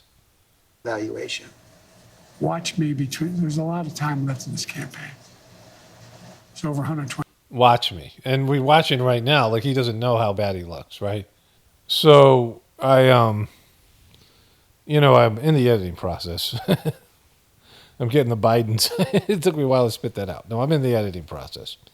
And as this moves forward, I realize that he is exhibiting more and more Trump-like behaviors. And I'm going to say later on, the Dems love Trump when his native is Joe Biden, which is going to be the title of this video. But I made this realization. You'll hear it as I go through these clips. And that's why I'm showing you so much of it. And it's great anyway. It's interesting and entertaining. But what he's doing here, all the things that they said about Trump, denying science, making things up, not trusting the experts, not listening to the people around him, which you can clearly, or dismissing anybody who tells him something he doesn't want to hear. There are these reports out there that he goes off on anybody that tells him something he doesn't want to hear. And so when George Stephanopoulos is asking him these questions, he's completely triggered because he has no basis for knowledge. He's obviously not watching the news. He's not up to date on what people are saying. And so he's oblivious to what's going on in terms of this debate, in terms of debate performance. But even before that the American people think he's old. And he's exhibiting all the behaviors that they criticize Trump for, right? Where he's not going to get a test. He's not going to submit to a test. He's not going to submit to science. Then he's going to say, just make something up like Trump University, right? Make the things up that Trump makes up, right? This is what Trump does. All you Trumpers, Trump does these same things. Trump is, he doesn't like anybody questioning him. So he surrounds himself with yes men, and that's what Biden has now. He gets angry when anybody contradicts him. And then the way Biden is going to brag, and I'm not going to show you all of it, but he brags about his accomplishments the same way Trump does. Even the extent he talks about at the end of it, he's like, look at the crowds I'm drawing. And Stephanopoulos is like, are you seriously comparing your crowds to Trump's crowds? So like it's that bad. He's become Trump. And he's always been like Trump, and I'll talk about that at the end of the video. Let me just say it here. He has the same problems as Trump has. They both have a problem with women and groping. Trump is a serial cheater. He banged a porn star, all these things. He cheated on all his wives. He bought the Miss USA pageant. He was glomming on all those women. They grab him by the you-know-what, grab him by the bonus hole.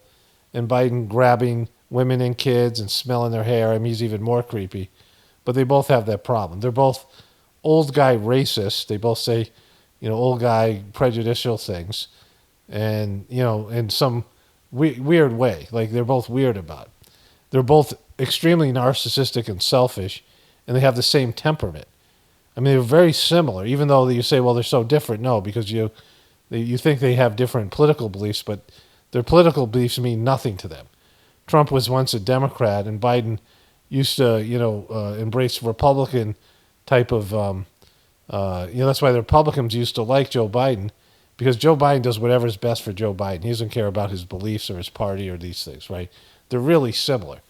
And you can see the similarities here as he refuses to accept reality, mainstream reality. Like when Trump denies what the media says, he says it's fake news, or denies what the polls say, all these things.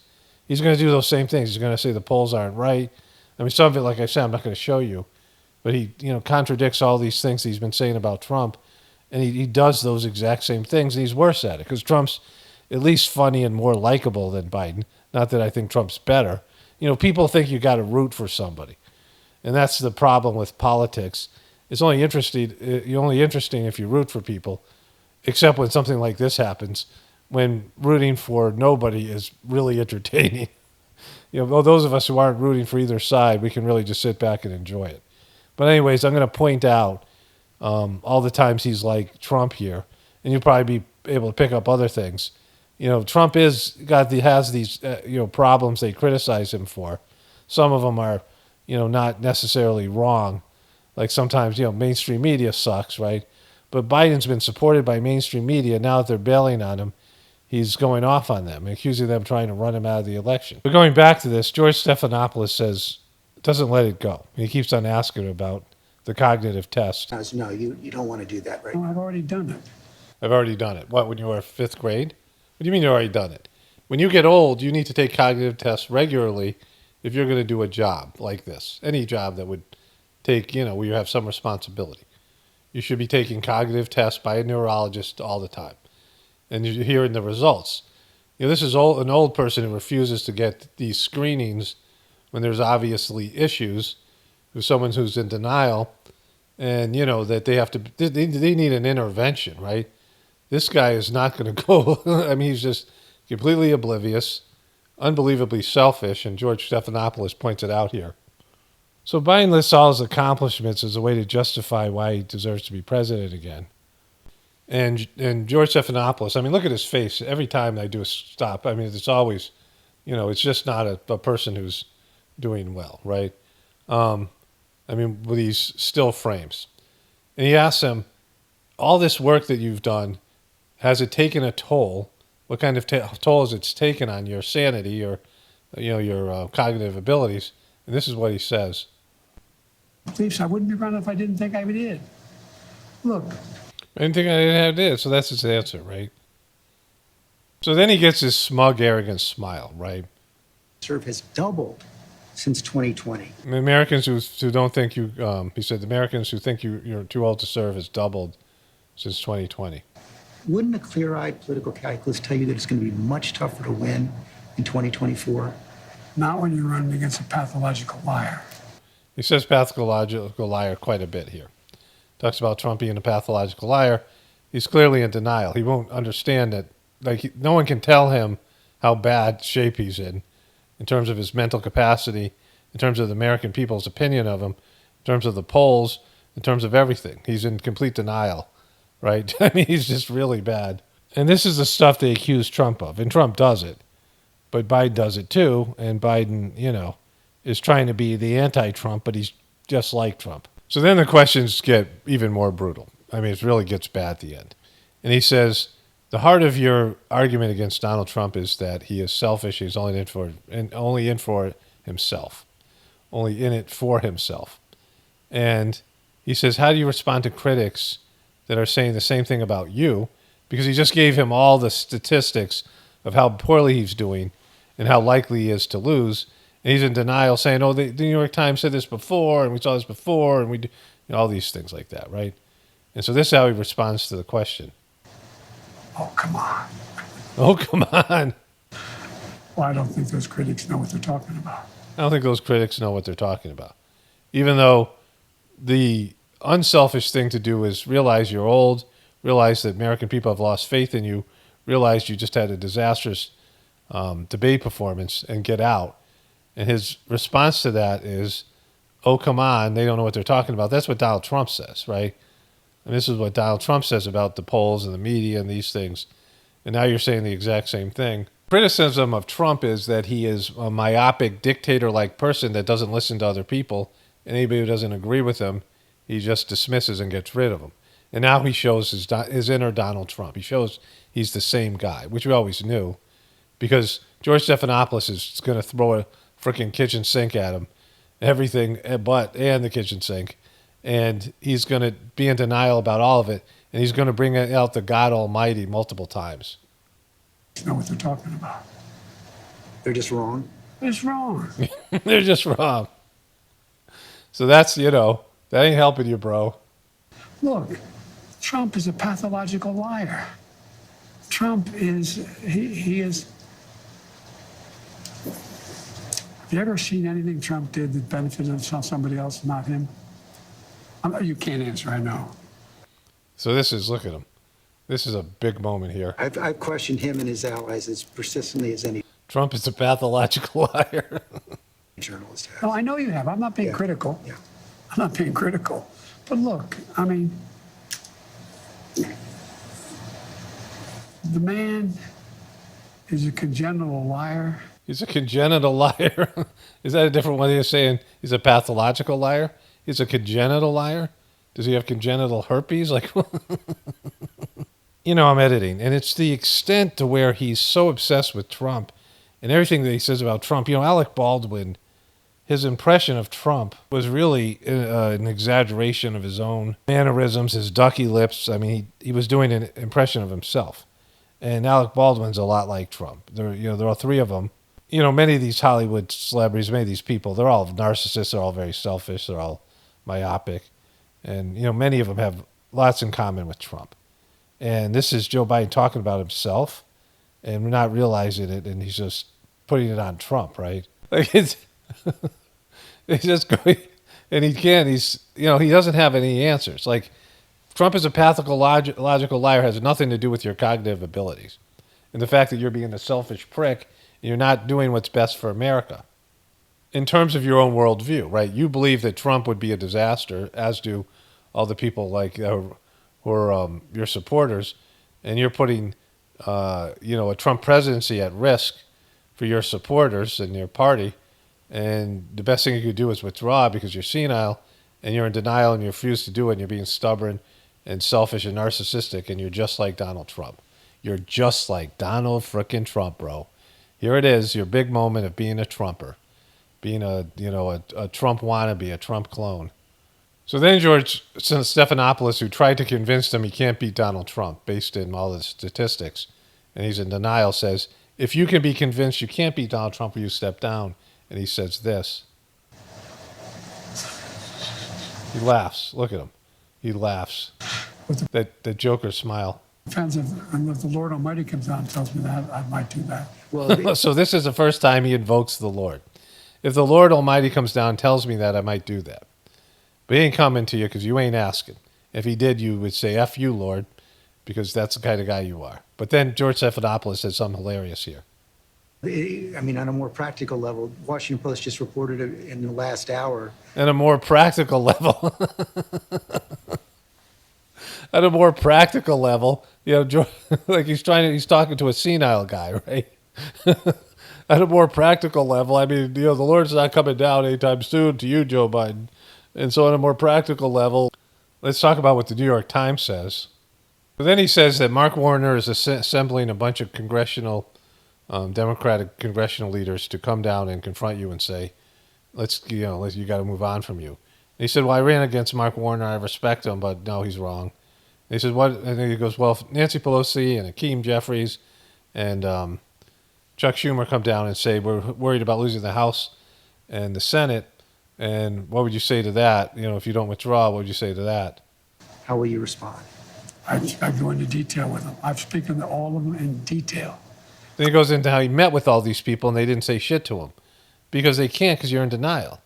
Like they're not ready to say step down because they're all selfish and they're wanting to let this play out. But at some point, they're going to say, all right, we got to come forward and say, you can't do it. And when they do that, it's going to be bad for him, because he won't step down. It's going to be disastrous. When your own party says we don't have any confidence in your ability to run and lead, I mean, he should be taken out of, they should get rid of him right now. He shouldn't be president. The guy is in denial, and he's completely, I mean, he's unhinged here. The kind of stuff that he talks about Donald Trump. This shows you the Democrats are fine with a Trump as long as his name is Biden. The Democrats, that's another title. The Democrats are fine with Trump as long as his name is Biden. No one said, none of the people said I should leave. But if they do. So he says, but if they do. Well, it's like, they're not going to do that. They're not going to do that. Maybe you're the Lord Almighty, bro. You sure? Well, yeah, I'm sure. Look, I mean, if the Lord Almighty came down and said, Joe, get out of the race, I get out of the race, the Lord Almighty's not coming down. I mean, yeah, Joe, and if he does, he's going to tell you you're going to hell, bro. But if you ask God, God's everywhere. You ask God and you ask your soul, you're asking, if you go inside and ask the divinity within you, they would give you an answer. But he doesn't want to hear the answer. There's no answer. There's no way he's ever going to say, I have to withdraw. I mean, they might force him out. I don't know how it's going to be, but this interview is a disaster. It's on the weekend. All these people have left. I'll talk about that in a moment, but they're all watching. And this is a disaster. So Biden says it's all hypotheticals, George. And George says it's not that hypothetical. Anymore. I grant that they have not requested the meeting, but it's been reported. I met with them. I've met with a lot of these people. See, he says he met with them, but they're not ready to tell you to get out, right? You're the one who did the talking. So George Stephanopoulos is at his wit's end here. So it's not like I had all the governors. I agree that the Lord Almighty is not going to come down, but if he doesn't, he hasn't heard any of these things, right? Like they're not telling him, the people around him are not telling him the things he's hearing. And so he talked about how he met with all these people. And George Stephanopoulos is trying to reach this guy. He's like a truther. He's like a truther talking to his sheeple. And so, and Biden is just gone, and he doesn't have the information. They're hiding it away. Or like the New York Post said, he's chewing these people out. They're scared shitless of him, and they won't give him the information because he gets so mad, right? And so George Stephanopoulos is telling him things that he doesn't know and doesn't want to deal with. Like he can't handle reality. If you are told reliably from your allies, from your friends and supporters in the Democratic Party, in the House and the Senate, that they're concerned you're going to lose the House and the Senate if you stay in, what will you do? I'm not going to answer that question. It's not going to happen. Kaboom. And there it is. Look at how you got angry, right? That's not going to happen. And so, dude, this is a disaster. You have just torpedoed any chance you had of coming back from this. I'll show you more in a second from other people, other sources. The Democrats, they realize what's happened here. So I'm not going to show you this video because it's the Young Turks. Biden struggles to keep his excuses straight in Stephanopoulos interview. Now, they were already against him, but, this is, they didn't want him anyway, and he had an argument, Cenk Uygur, with Don Lemons. But this guy who's in for Alex Wagner, right? This is the Alex Wagner show. She's, I've covered her a few times. She's a no-name person that's on Friday nights, late night. And she's on vacation because it's 4th of July weekend. This guy who, I just got a clip from him, and he said something about Kamala Harris, which I'll show you, which completely agrees with my, he doesn't go as far as I do. But he says something that, is something I say all the time. And so they know, all these people know, they're just not sane. Like they don't have the freedom to speak the truth like we do here on social media. And, our truth, whether it's the legitimate truth or not, they don't get to say their truth. They have scripted talking points and things.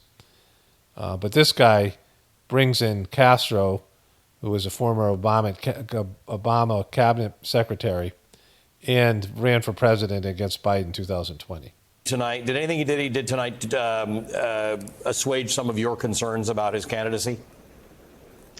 Well, I think it's fair to say, Ali, that he was certainly steadier in this interview than we saw him in the debate. And even He wasn't really. I mean, he wasn't pressured as much. There are a few things I left out.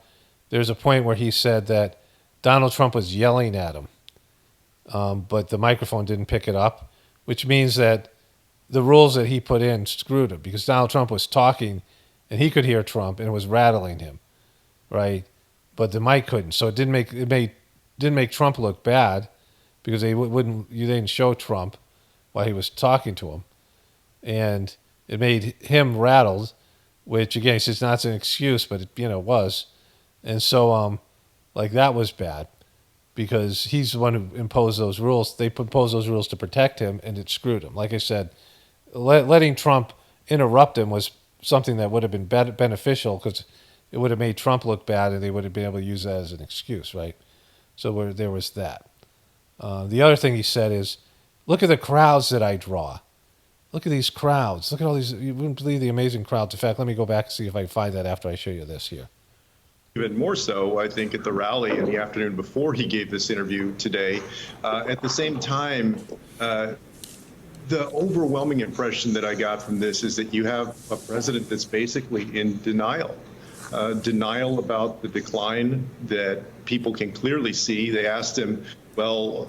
If he's saying he's in denial, right, then, I mean, I can see it. You can see it. But these Democrats are seeing he's in denial. They're not going to be able to get rid of this guy.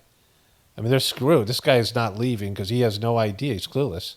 Have you declined in the last 3.5 years since you became president? And he seems to suggest that he hasn't. Denial about the polling, about how far behind, especially as George Stephanopoulos pointed out, in these battleground states, how far behind he is. Denial about the drumbeat of support for asking him to step aside. Now, 4 congressional representatives and Senator Warner as well. He seemed to dismiss that and said, only if the Lord Almighty comes down will I, would I... That was great. Remember that? Step aside. And then maybe most importantly, and I think the most chilling, when Stephanopoulos asked him, well, what if you lose to Donald Trump? Then how are you going to feel? And President Biden said, well, as long as I gave it my all, that basically that he would feel okay. That's not good enough for the American people. That's not good enough with the stakes of Donald Trump winning. What people want is to have confidence that whoever Democrats put up can win this election. So I think he did better tonight, but I think he's got a long way to go to show. Oh, well, you can't do it. Like, just admit it. He's in denial. He's gone. Like, he's mentally gone. And you guys, let me show you that last little clip here. Okay, so I just want to show you this one last clip. There's a lot of great moments, like hilarious moments, where George Stephanopoulos is trying to convince him that you'll lose to Donald Trump. Like, you're losing to Donald Trump right now. And Joe Biden is in complete denial about it. At one point he says, oh, I think it's a toss-up. Right? And so, but there's this exchange at the end. Trying to turn the campaign around. You saw it today. How many people do you draw crowds like I drew today? You find me any more enthusiastic than today? Huh? I mean, I don't think you want to play the crowd game. Donald Trump can draw big crowds. There's no question about that. So again, he's acting like Trump, right?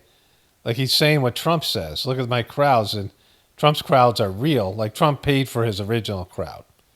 Trump had hired actors when he came out, and they were there at when he came down the escalator, and he said he was going to run for president. That was like very staged. But now Trump has legitimate enthusiasm, and Biden doesn't. And I think they're paying for Biden's enthusiastic people, and they're trying to amp them up too. And look at his face, right? You can draw a big crowd, but what does he say? Who does he have? I'm the guy supposedly in trouble. We raised $38 million within. And so, like, he's got all this stuff about money, right? Seen what you're proposing. You haven't seen the fall off in the polls. You haven't seen the reports of discontent in the Democratic Party, House Democrats, Senate Democrats. I've seen it from the press. So, he's in denial, right? Like, this is a bad way to end the interview. And there's a follow-up where they showed him some of the scene from the rally in Wisconsin and then talking to the media. I'll show you those clips. It's a CNN hit piece on him. And he's definitely going against the press, who has supported him unconditionally over Trump now for 5 years. And now he's blaming them for trying to push him out of the presidency because he's in denial of his, mental decay. So after the debate, they had this woman come on, and she's, I don't know, their political analyst. Yeah, I was hearing even before this interview aired that a perfect performance would sort of just prolong the inevitable right now. That, Biden from the debate is so damaged that people will not forget what happened last Thursday, even if he, has the best interview possible here. And because of that sort of line of thinking, I would say that what we saw tonight is actually one of the worst possible scenarios for Democrats. He didn't do so bad. No, he did horrible. I don't know what you were watching, but he's done. They already thought he was done ahead of this thing.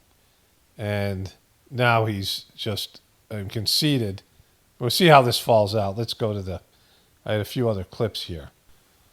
So this is, it says Biden campaign acknowledges ABC interview stakes are high while managing expectations. Today, we are 4 months out from Election Day and just 2 months from the first vote by mail ballots going out. The question is, will Joe Biden be on those ballots? He's not going to be on them. By the end of the weekend, we could have an answer. As we speak, President Biden is on his way to Madison, Wisconsin for a campaign rally. He is also going to sit down there with ABC's George Stephanopoulos for his first on-camera interview since the debate. It will be, fair to say, the most important interview of his very long career. And he failed epically. He acted like a Trump. He started channeling Donald Trump. He was in full denial, and, he had multiple gaffes. It was bad. Because if he's going to stay in the race, he must convince voters, donors, and Democratic lawmakers that he can handle not just the next 4 months, but the next 4 years. The campaign says, of course he can, and he does not sound like a man about to bow out of the race.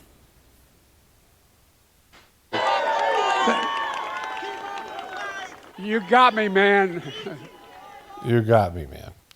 So look at this Crip Keeper mullet, right? So I have one more clip to show you, this news clip I saw this morning. 9 days ago, in real time, during the now infamous debate, I tweeted this: does Donald Trump lose by winning tonight?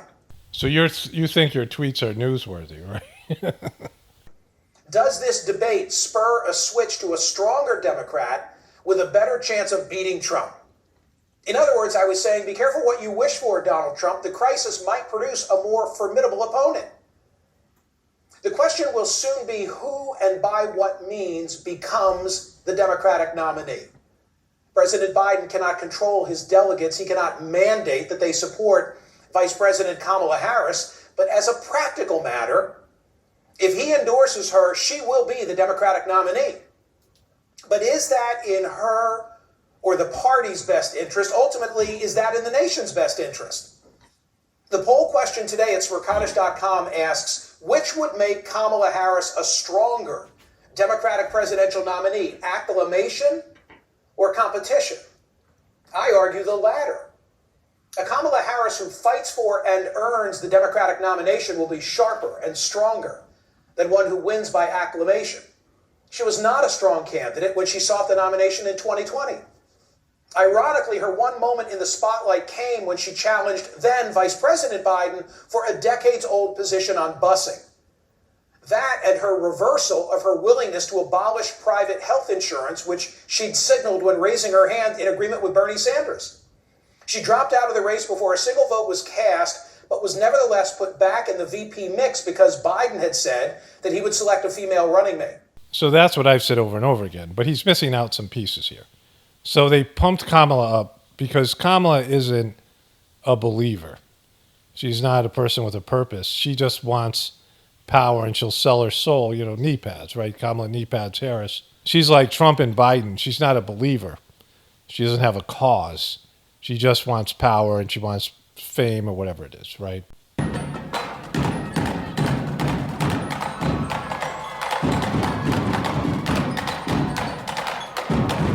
Look, she's so, obnoxious.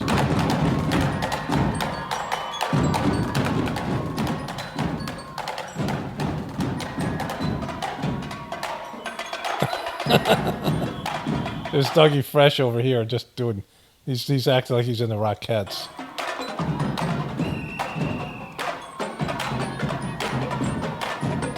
Yeah, you're not doing what they're doing.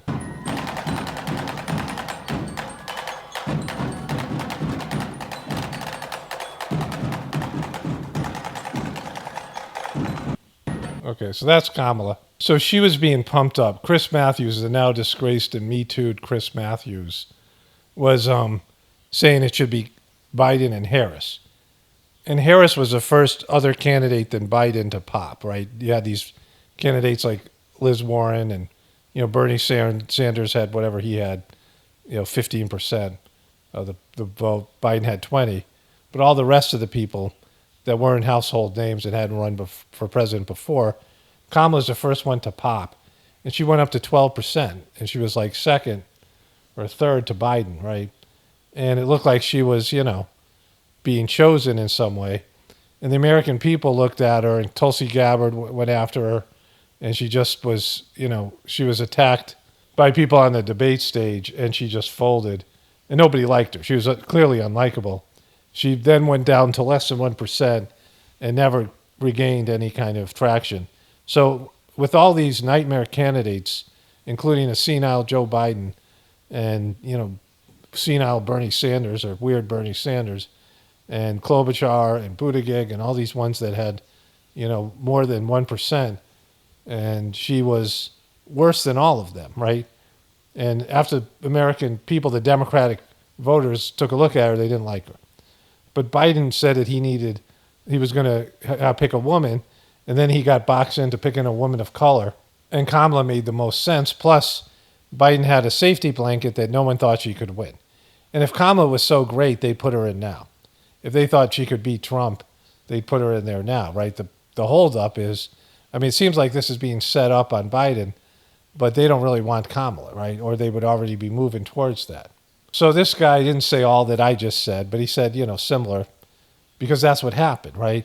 She is an untested candidate that didn't get one single vote for president, right? She got some votes for vice president, but that is whatever that is, right? And so really didn't have much to do with her. And so there, and then the other candidates are all nightmares. If the nomination is handed to her, she will remain an untested political commodity. And the first time that she'll be held accountable for the vice presidential assignments she was given, namely tackling the root causes of the border crisis, will be when confronted by Donald Trump. Instead, let's see her on stage now, opposite Gavin Newsom and Josh Shapiro, Gretchen Whitmer, Amy Klobuchar, Secretary Pete, Andy Beshear, Raphael Warnock, Jared Polis. It's a deep bench. No, it's not, right? So this is their dilemma, because Kamala sucks, right? And they don't, but it isn't like they have some great person out there, and Joe Biden's senile, and they're, the Democrats are screwed. But Trump has his own liabilities, where there are so many people that hate Trump. And so that's the only thing Democrats got for themselves is hatred of Trump, and Trump is, Trump is going to Trump, and that's always going to be good for them.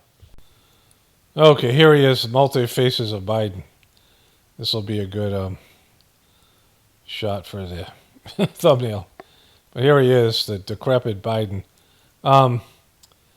So I was about to make this video. My wife and I went to Home Depot, which was quite a treat. So I went to the garden section, and one guy was busy, the kind of older guy, and the younger guy asked where mimosa trees are, because we want to make tinctures of them, and don't really want to get into that in this video. But anyways, we asked if they had any, and the guy was eating one of those popsicles in a plastic, like those pixie stick popsicles.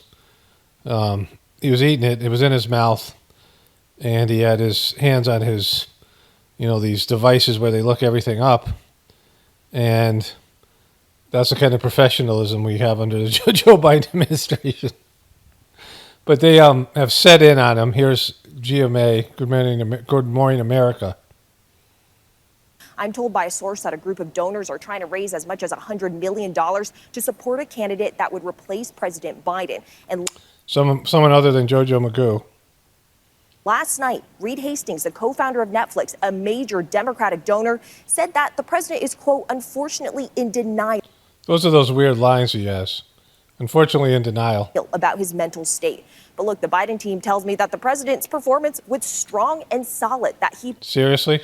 proved his record over the last 3.5 years on the economy and foreign policy. Their view is that Biden has never been a great public speaker, but he did get his message across.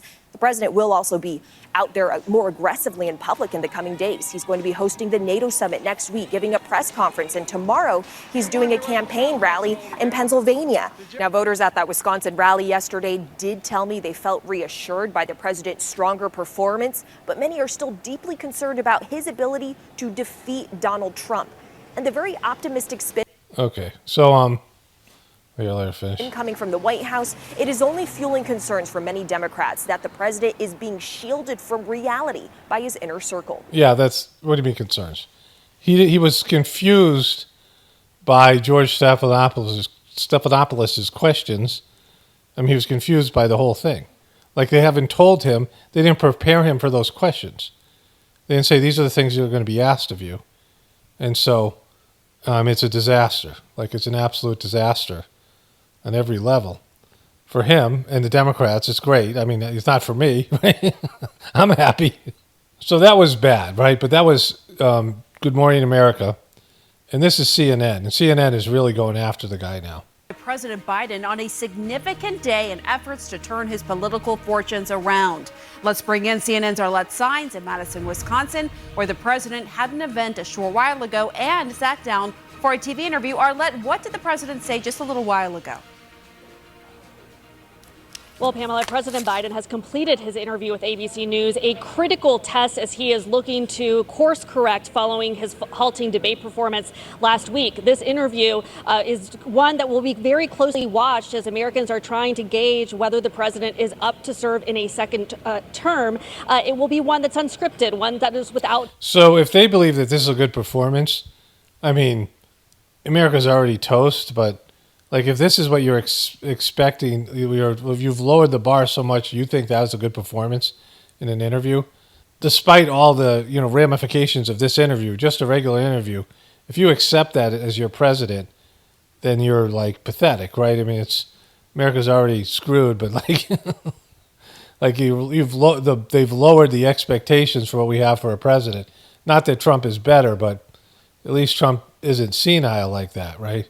Teleprompters at a time when there are many presenting questions towards the president about whether he has the stamina to run for a second term in office. Now, President Biden, as he was departing Madison, Wisconsin a short while ago, took several questions from reporters where he once again insisted that he is not leaving this 2024 race. Take a listen.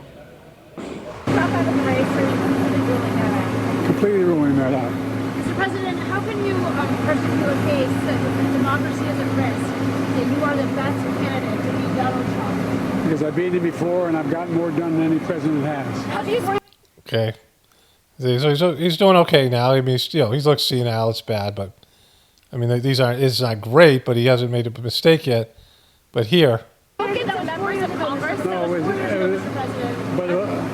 You've been wrong about everything so far. You've been wrong about everything so far. These are another things that Donald Trump says, right? So I'm going to go back when I edit all these things. I realized halfway through the interview that he's being Donald Trump. They're the same guy, and I'll cover that somewhere in the video. You've already have heard that, like why I've always thought they're the same guy. But saying you were wrong about that, he's going against the media. And he goes against the media quite a bit now. He does it in the interview. He does it again after this with a rally. Like, he's made it like the media's out to get him. And the media has been nothing but pandering to the guy, right? The media hates Donald Trump, has made Donald Trump the villain, and Joe Biden has benefited from their coverage of Trump. And now all of a sudden he thinks the media is trying to push him out, right? You were wrong about 2020. You were wrong about 2022. You were going to get wiped out. Remember the red wave. You were wrong about 2023. And you said all the tough races, we won them all but two. So, look, we'll see. We'll see. You guys are always wrong and I'm right. That's what he's saying. And, Have you spoken to members of Congress? I have. And the media was not saying that. I remember the media was always downplaying and maybe they were talking it up just because of, they wanted to make it seem like it was desperate to get out votes that Trump could win. But they kind of knew, the media, right? And they hinted that they knew that Biden was going to win those elections and that Donald Trump was cancer to down-ticket races, right? In fact, there are people, Republicans, who didn't want Trump's endorsement because he was cancer to many of the lower, the lower races in these, various congressional and Senate races, right? Down-ticket races. But, he's making it sound like the media is against him. Who would these have been to? At least 20. What are they telling you? What are they telling you, sir? They're telling me to stay in the race. What about the people who have called for their gathering together to call for you to step aside? I think Senator Mark Warner is one of the people. Well, Mark Warner, my understanding, is the only one considering that. No one else has called me for that. Do you value the thoughts of the officials in your former President Trump again? I hope he'll debate me. I wouldn't be surprised And if if he's in, will you commit to debating him? I'm committing now, absolutely, whether he's in or not. Okay, so they said, are you going to debate Trump? Trump's in. And he was like, I don't know if he's going to debate me. He's going to duck and hide me because I will last before they... Value the thoughts of members of your own party when it comes to your decision to stay in the race. Sure I do. That's why they've said, you guys saw the governors. You saw those governors who listened to me talk and tell them how I'm staying in the race, and none of them said, okay, you're wrong about that, Mr. President. I want them in that room. All those governors said, stay in the race. Laura Healy. Laura Haley didn't say anything when I was in the room. Okay? Okay? Get it straight, pal. Make changes to your campaign staff at all after the debate? We're adding, look, we just added another 120 staffers. We're adding 120 staffers for a new wing of our campaigns. They've named Harris Newsom, the Harris Newsom wing of our campaign. Most extensive staff operation in the states. And are you pleased with your advisors and how they're seeing you through this moment in your campaign? Any mistake made is my fault. Thank you. Are you confident you can serve another 4 years? I'm positive. He's positive. You're 81. You're going to be 86 by the time he's done with his second term. And so you can't be confident. Like, he said it like a statement, like fact, he's guaranteeing it. And after, the meltdowns, but he's unaware of his own, dementia. But even without his dementia, he can't, it's just stupid. A young person can't guarantee those. You don't know where you're going to be in 4 years. You think you're going to be alive, right? Talk to young people. You're so committed to talking to young people. Why not let someone younger take the country forward? Why not let someone younger take the country forward? You have to ask. Why not let every CEO has a succession plan? Well, by the way, you do have succession plans. But what do I need a succession plan for? So did you just say we do have a succession plan, but what do I need a succession plan for? Like, this is what this is all about, right? The whole thing this past week is possible succession, and you might be, showing signs of dementia. But he just said, I have a succession plan. What do I need it for? And by the way, anyway. No. So there he does that a lot, but he's doing that a lot more, where he can't complete a thought. By the way, anyway. Thank you. Now, during that exchange with reporters, the president was specifically asked about this new Washington Post reporting that said Senator Mark Warner, a Democrat of Virginia, is trying to assemble a group of Democratic senators to ask President Biden to drop out of this race. According to this reporting, Warner has told Democratic senators that he doesn't believe Biden can remain in the race after that debate performance. A spokesperson for Warner told the Washington Post that they would neither confirm nor deny that reporting, but added, like many other people in Washington and across the country, Senator Warner believes these are critical days for the president's campaign, and he has made that clear to the White House. So we heard him there on the stage in Wisconsin, directly taking on his critics.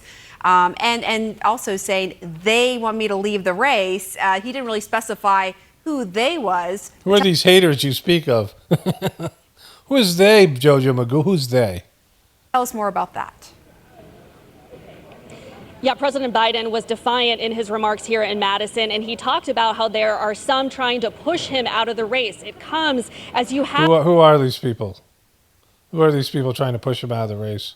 heard some privately and publicly, some top Democratic officials suggest that President Biden should step aside at this moment. Now, the president forcefully pushed back on that idea and also really tried to reframe the debate and the questions about his age. Take a listen. There's been a lot of speculation. What's Joe going to do? Is he going to stay in the race? Is he going to drop out? What's he going to do? Well, here's my answer. I am running and going to win again. Boom, he can guarantees it. You voted for me to be your nominee. No one else. You, the votes. The voters did that. You did that. You voted for me as a nominee, even though I ran unopposed. And despite that some folks don't seem to care who you vote. Who are those folks? You saying the media are those folks? Are you anti-media like Trump is? Are you going to start calling it fake news? You're going to call CNN fake news now that they're going after you? You're going to call these pundits and New York Times and all these magazines and newspapers and whatever they are, cable news networks that have been hammering Trump and saying how great you are and covering for you. You're going to now turn on them and say it's all fake news like Trump? Like he's being Trump. This is him showing you he's just another version of Trump. Voted for it. Well, guess what? They're trying to push me out of the race. Who is? Who's trying to push you out? Well, let me say this clearly. Who? They said who? As I can. I'm staying in the race. I keep seeing all those stories about I'm being too old. Let me say something. I was too old.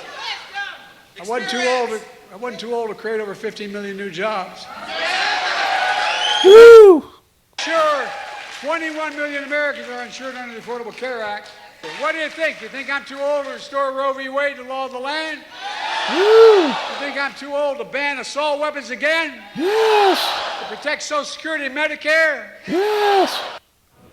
I don't go down the rabbit hole or really care about what these people think, but I'm pretty accurate about, what they're doing and why they're doing it, right? When it comes out, when we find out, sometimes we do, sometimes we don't. And sometimes we, it's just that something passes by and everyone forgets about it. But right now, I would say they realized that Joe Biden was a nightmare and senile and that he didn't really have a chance of campaigning and he was going to get slaughtered in debates. Maybe they withdrew his meds. Who knows what they did to him. Maybe they sabotaged him because they couldn't get rid of him. And of course, his team of people, like I said earlier, their power is tied to his presidency. So they'll prop him up. They don't care if he's a puppet or he's a corpse. They don't care if it's Weekend at Bernie's. They'll put him out there. And so they'll be running the country because he's, he can't do anything. And they'll just get him to sign off on things and, manipulate him and handle him, which has been going on the whole time anyway, right? Probably his whole career. And so he's the ultimate, just like Kamala's the ultimate in allowing people to run their agenda through them. Trump isn't like that because he's, too proud and he's whatever, but he still caves to his, handlers and things. And he doesn't care. He's a visionary. He's not none of these people they're not purposeful people. They don't have a cause. They don't have anything they really believe in other than their own success and their own whatever it is, celebrity. But they, knew it would be difficult to get rid of JoJo, and I think they realized they have no choice but to get rid of him. But how do you do that, right? The guy's senile, and they've been, hiding that away from him, and they can't talk to him, right? He can't understand them, and so they can't push him out. And some of the people in his team aren't going to allow that. And there's people in the Democratic Party, and he has, some level of support, and he did win the nomination, so it's a nightmare for them. Plus, I'm pretty sure they don't want Kamala, because if they want Kamala, they'd be pushing Kamala, right? And there's some people saying her name because she's the most likely choice, but she's a disaster. And, maybe she's gotten somewhat better as a debater, but she has that horrible record at the border and immigration, and she's just really unlikable. And so as they, push this thing through, it's not a clean, they're just so incompetent, it's not clean. But I can say one thing, they all know at this point, they can't run this guy. I mean, there's enough public information out there that, smart people and people who are independents and are sitting on the fence, they're not voting for this guy. And they can't even, they can't make it close enough that they could even steal it, right? So, I mean, in reality, they know that they got to move on, and maybe they even want Trump. Like, who knows? Maybe this is part of their agenda because they got so much done during Trump. I mean, Republicans and Trumpers think Trump was a great president, but he was a great president for the controllers and the leftist agenda. And they worked him and played him, and, they can manipulate him and just, whatever. And they use him and the hatred that he generates in the division. I mean, he's great for them. So I don't know. Like, I can't say one way or another what the agenda is, but I can say for certain they can't run this motherfucker, right? They cannot run this guy. He's just not up to the task. Like, they can't roll him out. And everyone's now looking at his gaffes, like I said before, and they're looking for his senior moments. And when you go hunting them, you're going to find them because they're there. So, this is going to end badly. Like, it's really interesting because the way he's talking, and I don't know if he'll concede at some point, but I don't think he will. Like, I don't think he's even capable of understanding what's going on and realizing how he looks. And the key line was when Stephanopoulos asked him, "Did you watch the debate?" And he said, "I don't know. I don't think so." So it was 8 days ago and was your worst disaster. And you're saying you didn't watch it? And so, and you don't even know whether you watched it or not? And so that tells you everything you need to know, right? He's just gone. And they have a Joe Biden problem. And it'll be interesting to see how it plays out. Only spirituality will save this world. As Paul Romano definitely pointed from the Apocalypse and the Ascension. Everyone have a blessed day and be grateful.